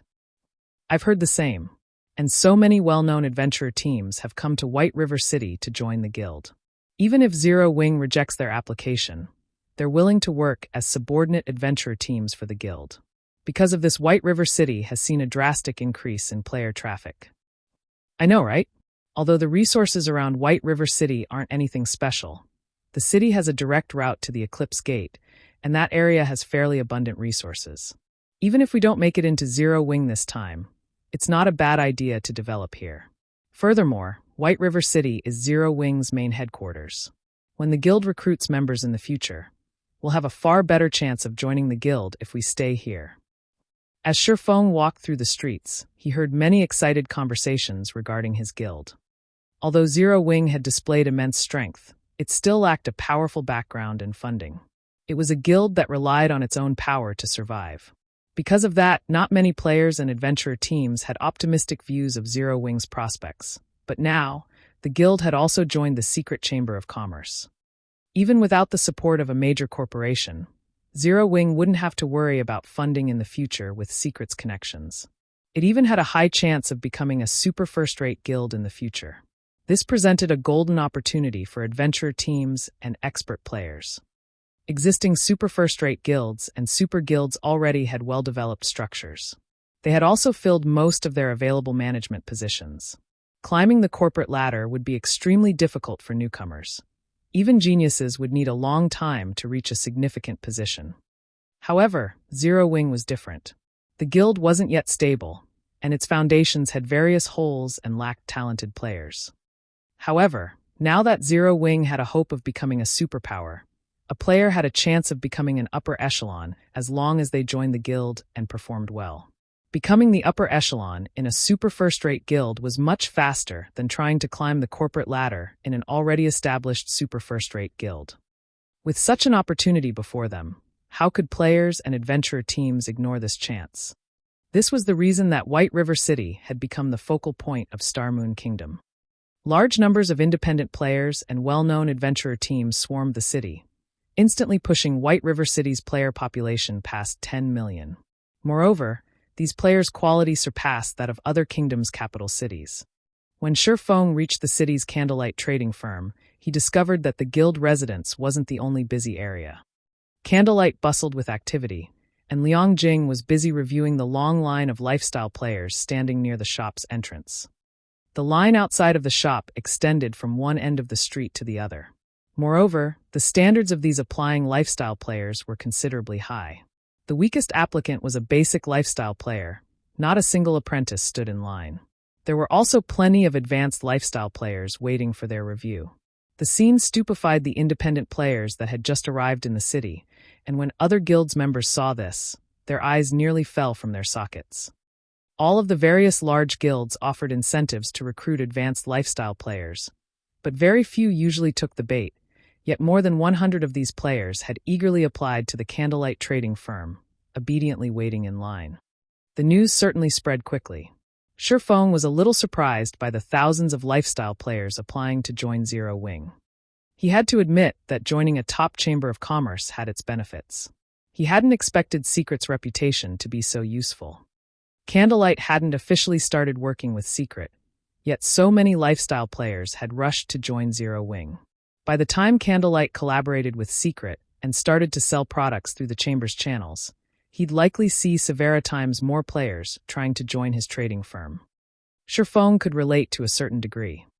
Although the former Candlelight trading firm had solid foundations and superb talent-nurturing capabilities, it hadn't had enough channels to sell its products. Now that Candlelight had both, lifestyle players considered it the best place to develop. Following which, Shifeng headed to one of Candlelight's special workshops and handed a resuscitation potion recipe to Silent Wonder, leaving it to the chief alchemist to decide who should learn the recipe. He then visited his own special forging room and started to craft more void field magic arrays. After a little over an hour, Shifeng had completed 5 sets of void field scrolls out of 8 attempts. These 5 sets would enable many of Zero Wing's elite and expert players to grind in the Witch's Hill's Forbidden Land. Then, even without the void field, they could simply return to grinding in the Forbidden Land's outer region. Now that the area's monsters had died more than a few times, the respawn rate had decreased. Even the ordinary Tier 2 experts should have no problem helping the Tier 1 players grind there. Once Shifeng had settled his affairs in Candlelight, he made his way to Zero Wing's residence. Currently, Blackie and the other main force members sat in the residence's second-floor hall. They had been waiting for quite some time, and they all looked forward to the special stamina training. One's combat standard was the basis for their combat power, and the more they fought expert players, the more this idea proved to be true. They used to overwhelm their opponents with their basic attributes, but as players progressed in the game, their advantage continued to lessen. "Commander, we really lucked out this time. We've just joined the guild's main force, yet we get to partake in special internal training. I wonder what the guild leader has to teach us?" Seven Light, a young Tier 2 swordsman, spoke excitedly to the middle-aged man beside him. "I've already told you that I'm no longer Unbounded's commander. In the future, refer to me as Brother Bone," Stubborn Bone told the youth beside him, exasperated. "But you're right, we've really gotten lucky this time. We actually get to train under Black Flame personally. I assume he'll teach us some kind of footwork or body technique." Every large guild had its own internal training programs. Some programs taught combat techniques that were exclusive to the guild, and others provided lectures. Stubborn Bone, though, was confident that this training session would involve learning a combat technique through practice. After all, Zero Wing was famous for its many techniques. Quite a few other players in the group were former adventurer team members as well. For example, Remnant Cloud and Graceful Moon, the prior commander and vice commander of the Firecloud Fox adventurer team, were also present. These former adventurers were all curious about what Shifeng had in store for them. "Everyone has gathered, guild leader," Aqua Rose reported when she noticed Shifeng enter the hall. "Good. Let's set off then." Shifeng nodded. He then led the team to the residence's first underground floor.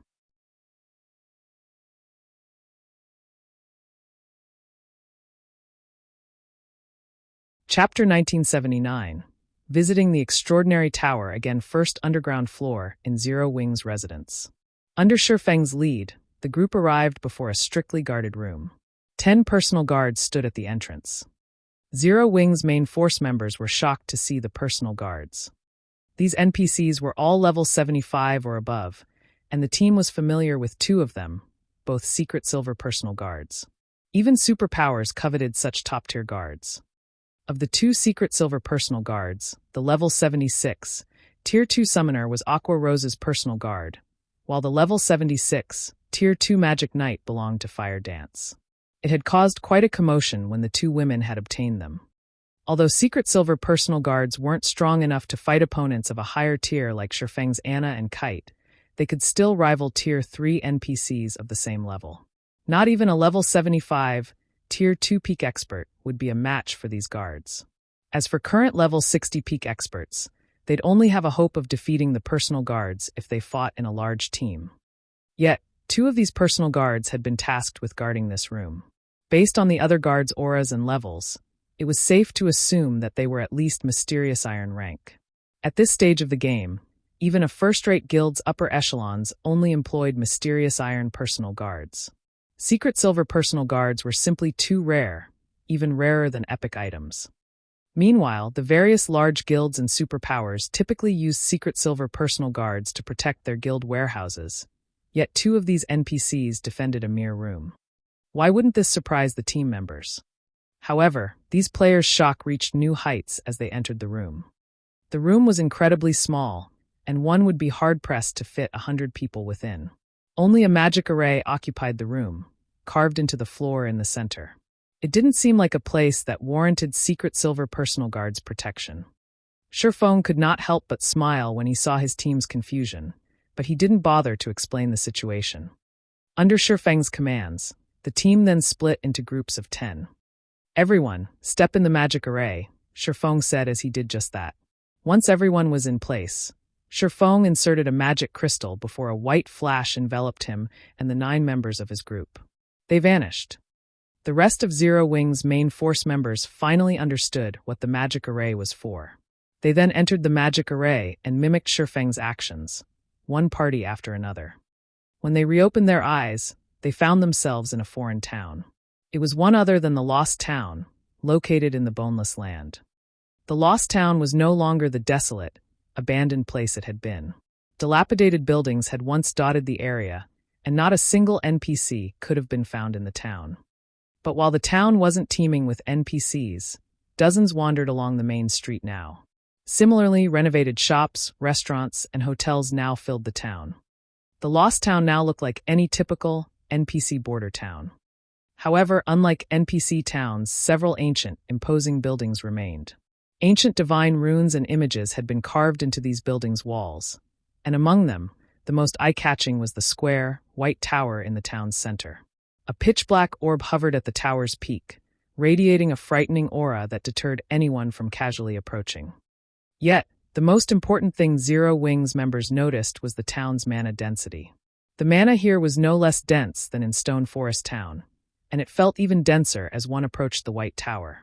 The mana around this strange tower could even rival that of Silverwing Town. Amazing! Where are we? Guild leader, are we training here? Everyone turned to Shifeng after observing the town for a moment. Even Aqua Rose and the other upper echelons were stunned. They all wondered when Shifeng had gotten his hands on such a wondrous place. Setting aside the town's leveling environment, its high mana density made the town incredibly valuable. This is the Lost Town. It also belongs to Zero Wing. Unfortunately, the town still lacks facilities, so I haven't opened it to the public, Shifeng said, chuckling. He gestured to the White Tower and said, "That tower will be your training venue." Although the guild members he had led here were all Zero Wing's main force members, none of them had known about the Lost Town before today. After all, Shifeng hadn't told anyone about it. Even the internal members he had power-leveled in the Boneless Land hadn't known that Zero Wing had secured the Lost Town. They had only known that a dangerous town existed in the Boneless Land. He hadn't kept this secret because he was overly cautious, but because the Lost Town's value warranted such caution. Even after 10 years in God's domain, he had never heard of a town or place that could train players to reach and progress in the realms of truth, and this training system had been designed by the main God system. It was far more accurate and refined than the training systems the various superpowers had designed. Hence, he couldn't afford to reveal this secret to the world. If news about the Lost Town's ability leaked, Zero Wing would instantly become public enemy number 1. The various superpowers definitely wouldn't let Zero Wing off the hook. However, to increase the strength of Zero Wing's experts as quickly as possible and nurture more experts that could contend with peak experts, he had no choice but to take this risk. As players progressed in the game and reached higher levels, Zero Wing would continue to lose its advantages. The moment that Zero Wing fell behind, its enemies would strike. Shifeng had another reason for leading his main force to the Lost Town as well. Now that Zero Wing had solved the issue of its magic crystal shortage, he could afford to operate the extraordinary tower every day. "We're training in there?" Zero Wing's players looked at the tower, a little disappointed. "Does it have advanced combat rooms?" None of them showed any interest in training in a venue the main God system had created. They had already experienced such training systems before. One such example was the Divine Colosseum's Trial Tower. The Trial Tower held absolute authority over God's Domain's players. Not only could they test their strength in the Trial Tower, but they could also use it to discover their flaws and improve themselves. They assumed the tower before them was similar to the Trial Tower. Unfortunately, the Trial Tower only offered minor assistance. At this point, it was unlikely that this White Tower, which looked far less impressive than the Trial Tower, would provide better training. Not interested? Sherfong could not help the smile pulling at his lips when he noticed the team's lack of enthusiasm. How about this? If any of you manage to get past the first floor within 1 week, I'll reward you with a bloodline that will improve your life rating. A bloodline? Guild leader, are you for real? Shadow soared, and the others' excitement returned. They had all heard of bloodlines, and many of them had taken part in the Demonkin King raid on Kama Island. They had seen the space-time bloodline that the Demonkin King had dropped. There was no doubt that the bloodline was a super powerful item, and it wouldn't be an exaggeration to call it a free pass to Tier 3. It could even help players when they challenged their Tier 4 promotion quests. Of course, Sherfong nodded. However, you have to clear the first floor within a week. The tower's first floor? Shouldn't that be a piece of cake? Zero Wings players then dashed towards the extraordinary tower, more than eager to get to work. Sherfong, however, casually entered the tower and headed for the top floor.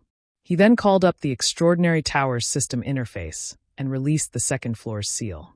This was the reason he had come to the Lost Town today.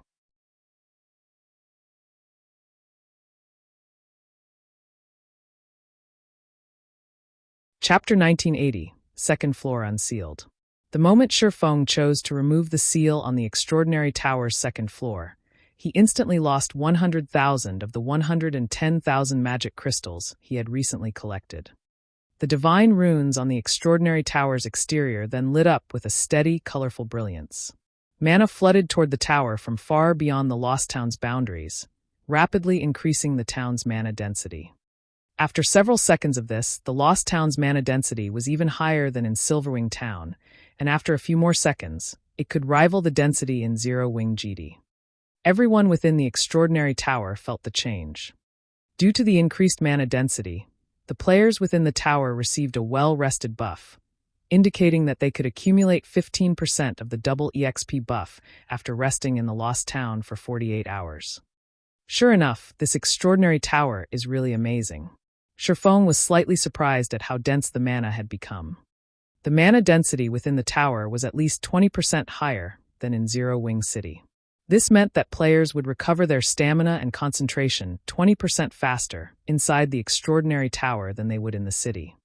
Even if players practiced advanced combat techniques, they could train continuously at an adequate pace in such a mana-rich environment.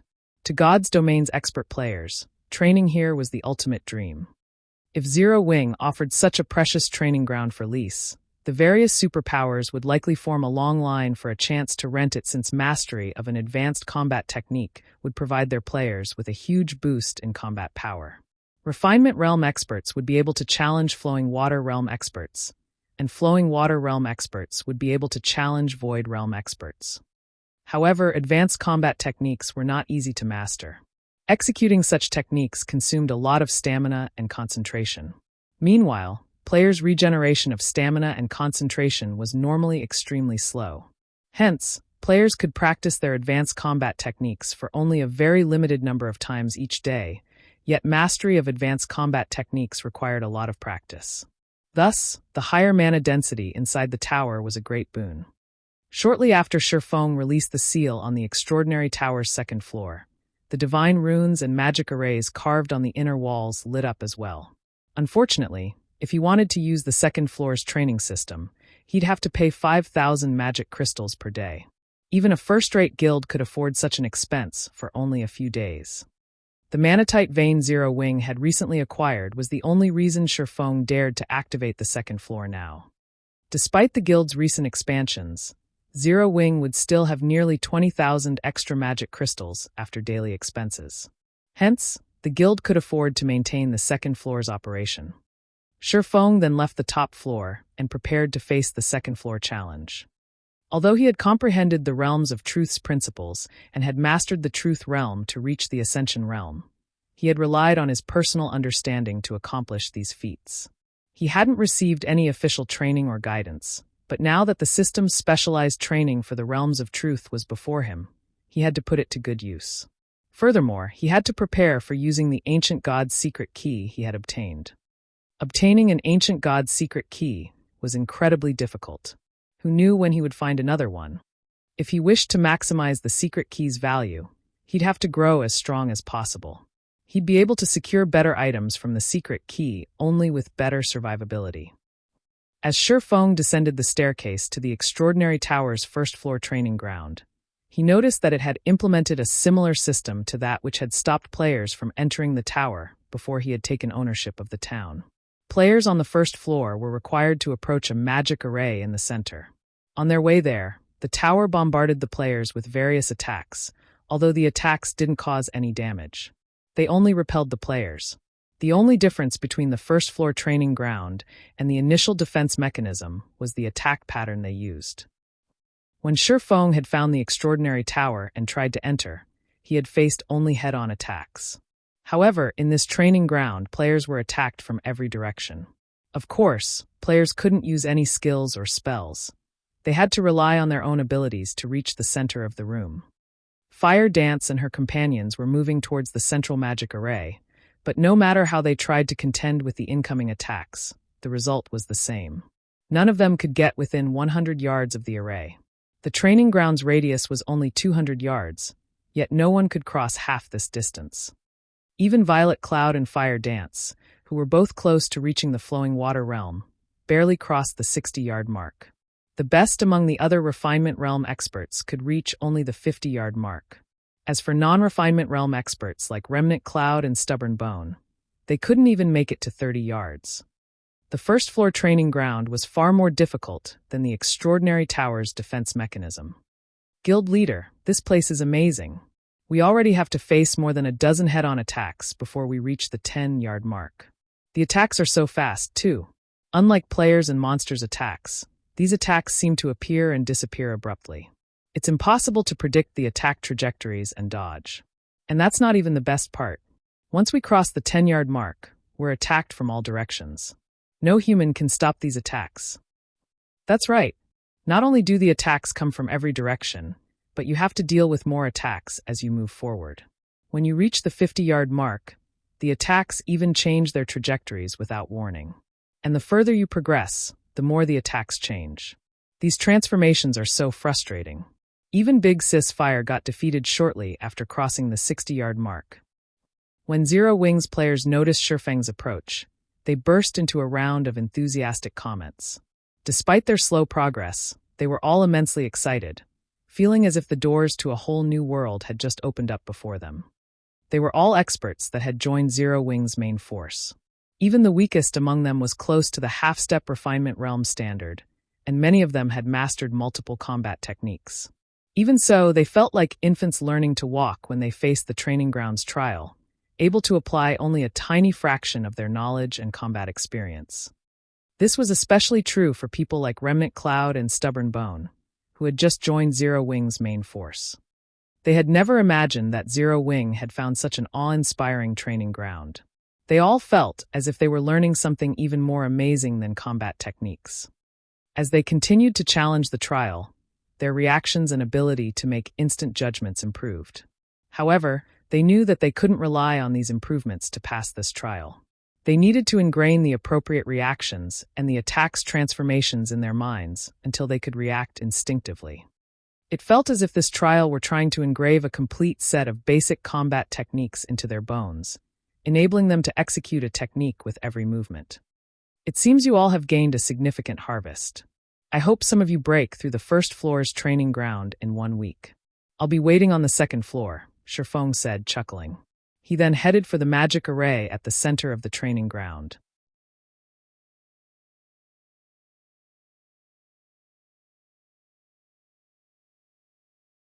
Chapter 1981, Trial Difficulty.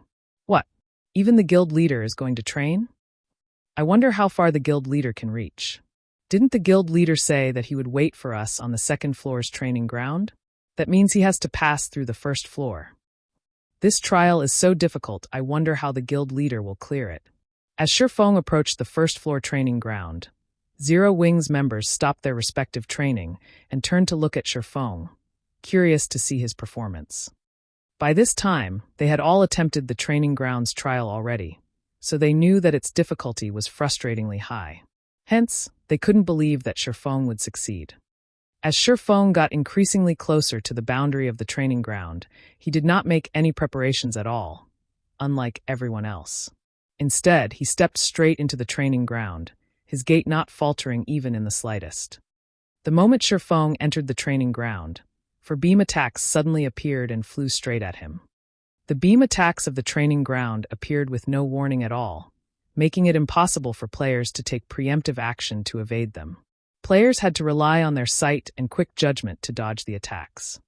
Of course, dodging 4 of such sudden attacks would not be a problem at all for the expert players present, so long as they gave it their all.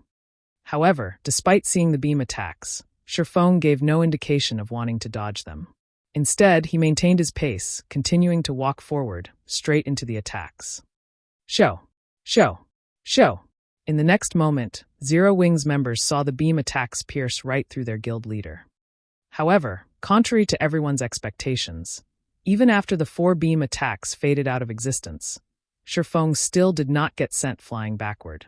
His pace hadn't even faltered. The beams had apparently passed through Shifeng to no effect. What's going on? I didn't see the guild leader making any evasive maneuvers. How did the guild leader do it? The spectating crowd was stunned as Shifeng kept moving forward. The beam attacks that had repeatedly given Zero Wings members a terrible beating actually had zero effect against their guild leader. Shifeng did not even sidestep the attacks. Right now, it looked as if Shifeng was merely taking a leisurely stroll through his backyard as he walked toward the central magic array. The beam attacks would always miss their mark by just 1 or 2 centimeters, as if they were actively avoiding Shifeng and bypass him ineffectually. When Shifeng crossed the 50-yard mark and faced 20-plus beam attacks simultaneously, one of the beams suddenly altered its trajectory just as it was about to reach Shifeng.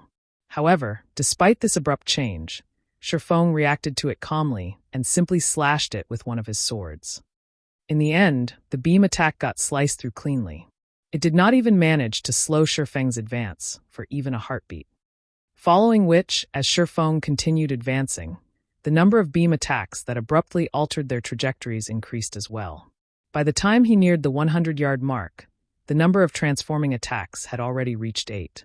However, this increase was trivial to him. It just meant that he needed to swing his swords a few more times, at most. From a spectator's perspective, it would look as if the beam attacks were attracted to his swords, as if they all automatically headed toward the weapons. Are you kidding me? Did the difficulty of this training ground change? Zero Wings members were at a loss for words as they watched Shifeng's leisurely progress through the training ground. The players who were formerly members of adventurer teams, in particular, found themselves doubting their own eyes right now. Before today, they had rarely ever seen Shifeng fighting in person. Most of their knowledge regarding Shifeng came from battle videos. Now that they were seeing Shifeng in action with their own eyes, however, they doubted their senses. Meanwhile, after Shifeng crossed the 100-yard mark, the attacks he faced were no longer limited to straight beams and beams that abruptly altered their trajectories. Slashing beams joined the onslaught. The addition of the slashing beams instantly increased the surface area under threat by a significant margin. Moreover, the slashing attacks contained great power. When Shifeng tried blocking one with his swords, he found himself stumbling back several steps. So, this is the first-floor training? Shifeng deflected a slashing attack with Killing Ray, surprised by the change in attack patterns. The first-floor training was much more difficult than the Extraordinary Tower's initial entry test. If the trial before the 100-yard mark trained players' dodging capabilities, then the trial past the 100-yard mark focused on players' offensive and defensive capabilities.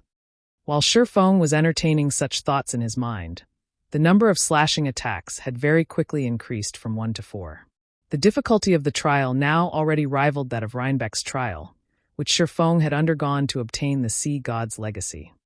However, despite the high difficulty, Shifeng, who had already reached the Ascension realm, had no problem controlling his body's instinct to dodge and block the incoming attacks.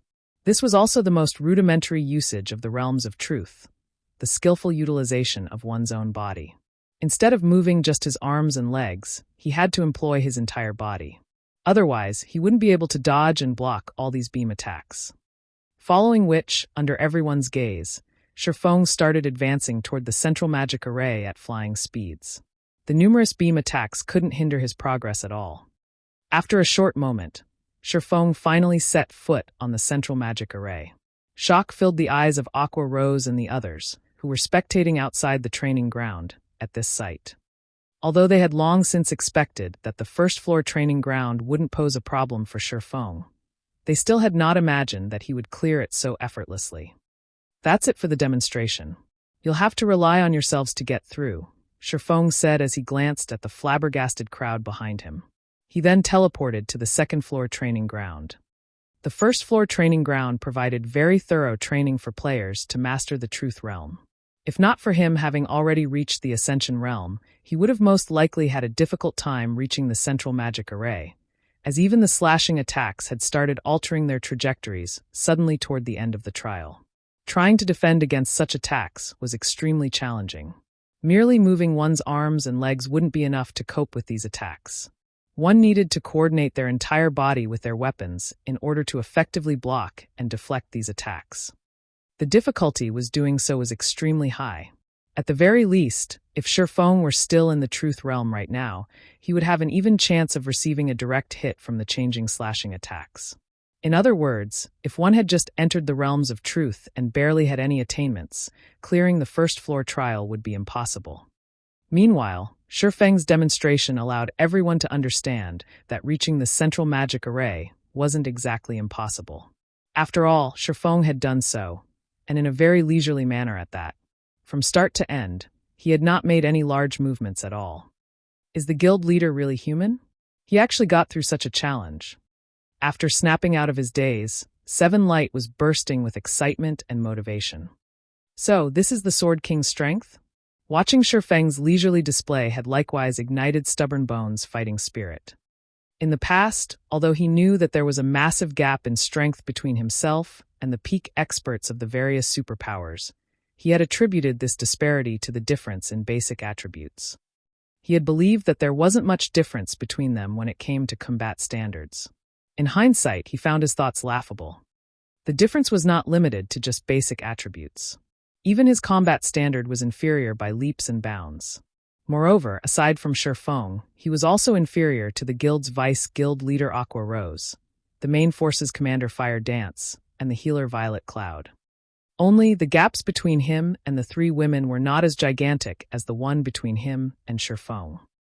However, it was precisely because of this discovery that he became keen on the training ground before him. In the past, he did not know how far behind he actually was, but now he knew.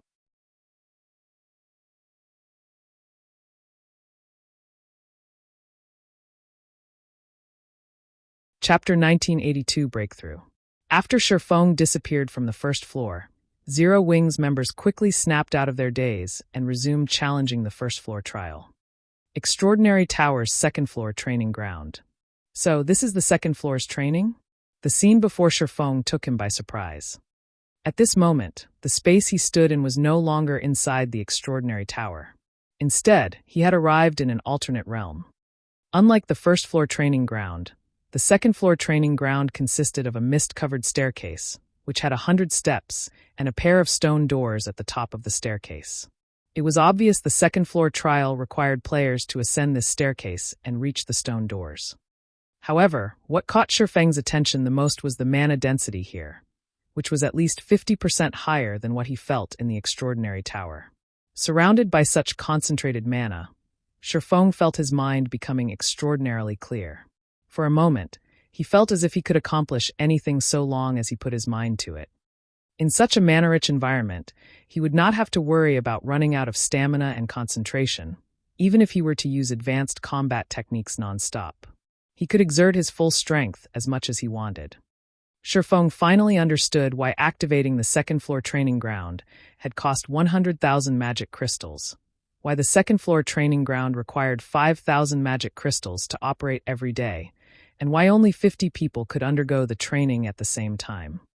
With such an excellent environment, as well as the fact that the training ground here provided in-depth training for the realms of truth, the second-floor training ground was indeed worth every magic crystal he had paid. Given the opportunity, the various superpowers would be willing to pay 5 times that price to obtain such a training ground. After Shifeng familiarized himself with the environment here, he promptly stepped onto the snow-white staircase. Each step of the staircase was half a meter tall, requiring players to make quite a large movement just to climb one. A distance of roughly 13 yards separated each step. Even a Tier 2 expert would need some time to climb each step. They wouldn't be able to climb the next step in a single breath at the very least. The moment Shifeng climbed onto the first step, he felt his entire body weakening. His basic attributes and the improved life rating he gained from his dark iron bloodline became useless as soon as he set foot on the staircase. After 3 seconds, his basic attributes had fallen to the standard of a level 50. Tier 1 swordsman fully geared in bronze equipment, even his physique had regressed to the Tier 1 standard. He was as ordinary as an ordinary player could get now. Meanwhile, before Shifeng could adapt to this sudden drop in strength, 2 Tier 1 swordsmen, who looked exactly like him and were geared in silver armor, appeared on the step he stood on. As soon as they had fully materialized, these swordsmen unsheathed their twin swords and charged at him. Within a breath of time, both level 50, Tier 1 swordsmen crossed the 10-yard distance and arrived before Shifeng. Tier 1 skill, Gale Sword. Tier 1 skill, Triple Moon Intercept. Both swordsmen used an extremely rare Tier 1 skill. Moreover, their actions were free of any unnecessary movements as they struck directly at Shifeng's vitals. Upon seeing this, Shifeng hurriedly countered by executing Sword's Orbit. Boom, boom, boom. After the swords of the two sides clashed about 5 or 6 times, Shifeng got sent flying off the staircase's first step. Meanwhile, once Shifeng fell off the step, the 2 silver swordsmen did not pursue him. Instead, they returned to their original positions and stood there quietly. So strong. Shifeng was astounded as he looked at his 2 opponents. Even after falling to the foot of the staircase, he had to take 5 steps back before he managed to stabilize himself. Although the clash with the silver swordsman was brief, Shifeng understood that their combat standard was already close to reaching the refinement realm standard. Moreover, their mastery over their skills was practically perfect, with both skills executed at a 100% completion rate. Their true combat power was definitely no weaker than a true refinement realm expert's. Aside from having very high technical standards, the silver swordsman's basic attributes were also far superior to his own. If he tried to face their attacks head-on, he would definitely get sent flying. The difficulty ramped up this much just by going up a floor. Glancing at the motionless silver swordsman, Shifeng roughly understood the difficulty rating of the second-floor trial. If a flowing water realm expert were to go up against these 2 silver swordsmen, the said expert would have no chance of getting past even the first step. The flowing water realm allowed one to perceive the actions of one's opponents and make simple, preemptive offensive or defensive maneuvers. However, both silver swordsmen were invulnerable to damage. Attacking them would be meaningless. Moreover, doing so would only expose holes in one's defenses to the silver swordsman. Executing simple defensive maneuvers, such as blocking or deflecting, would result in the flowing water realm expert getting gradually pushed off the staircase step after step. As for evasive maneuvers, those were simply impossible. With the disparity in basic attributes, movement speed and reaction speed, a flowing water realm expert would find it next to impossible to dodge the attack of just 1 silver swordsman, let alone 2. In other words, a flowing water realm expert would not be able to achieve anything on this floor. Only if said flowing water realm expert had reached the truth realm might they barely defend against the 2 silver swordsmen. As for refinement realm experts that had entered the truth realm, they would very likely get sent flying off the staircase on the first exchange. Following which, Shifeng stepped onto the staircase once more. This time, however, he did not choose to receive the attacks of the 2 silver swordsmen directly. Instead, he skillfully brandished his 2 swords and redirected the attack of one of the silver swordsmen toward the other silver swordsman's attack, the 2 attacks canceling out each other. This then created an opportunity for Shifeng to move past the 2 silver swordsmen and climb to the next step. Only, climbing each step was a challenge, as he had to make huge movements to climb up the tall steps while deflecting the attacks of the two silver swordsmen. However, with each step he climbed, Shifeng could feel his understanding of the realms of truth deepening. When he ascended to the 10th step, one more silver swordsman suddenly joined the two silver swordsmen chasing after him, instantly increasing the trial's difficulty by a large margin. Things are finally getting a little interesting. Shifeng felt the pressure on him strengthening as he dealt with the relentless assault of the three silver swordsmen. Fortunately, it had already been quite some time since he had reached the Ascension realm. The combined assault of the three silver swordsmen was still within his tolerance range. Nevertheless, each time he wanted to climb a step, he had to prepare himself both physically and mentally for quite a while. By the time Shifeng reached the 29th step, he was facing four silver swordsmen and already close to reaching his limit. When he eventually climbed to the 30th step, one of the silver swordsmen suddenly turned into a golden swordsman.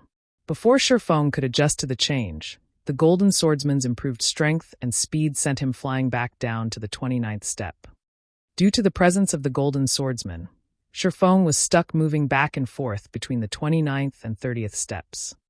As the number of times Shifeng got sent flying increased, he began to grasp his shortcomings. His skill at utilizing external forces was still inadequate. Although he had redirected one of the silver swordsman's attacks toward the golden swordsman's strength was simply overwhelming. Before the golden swordsman's attack could be nullified, the silver swordsman's attack was crushed, and the golden swordsman's attack would continue toward him. 1 hour, 2 hours, 4 hours. After many hours had passed, when Shifeng was faced with the golden swordsman's oncoming longsword once again, he executed Sword's orbit and filled his surroundings with a galaxy of stars. In the next moment, however, the three silver swordsmen's attacks involuntarily moved to greet the golden swordsman's attack. Boom! After a loud explosion echoed throughout the entire training ground, the golden swordsman went flying up a step while the three silver swordsmen fell down the step. At this moment, only Shifeng remained standing quietly on the 31st step. Wonderful! I succeeded. Shifeng had an ecstatic expression on his face as he gazed at the collapsed golden swordsman. I finally have my own combat technique.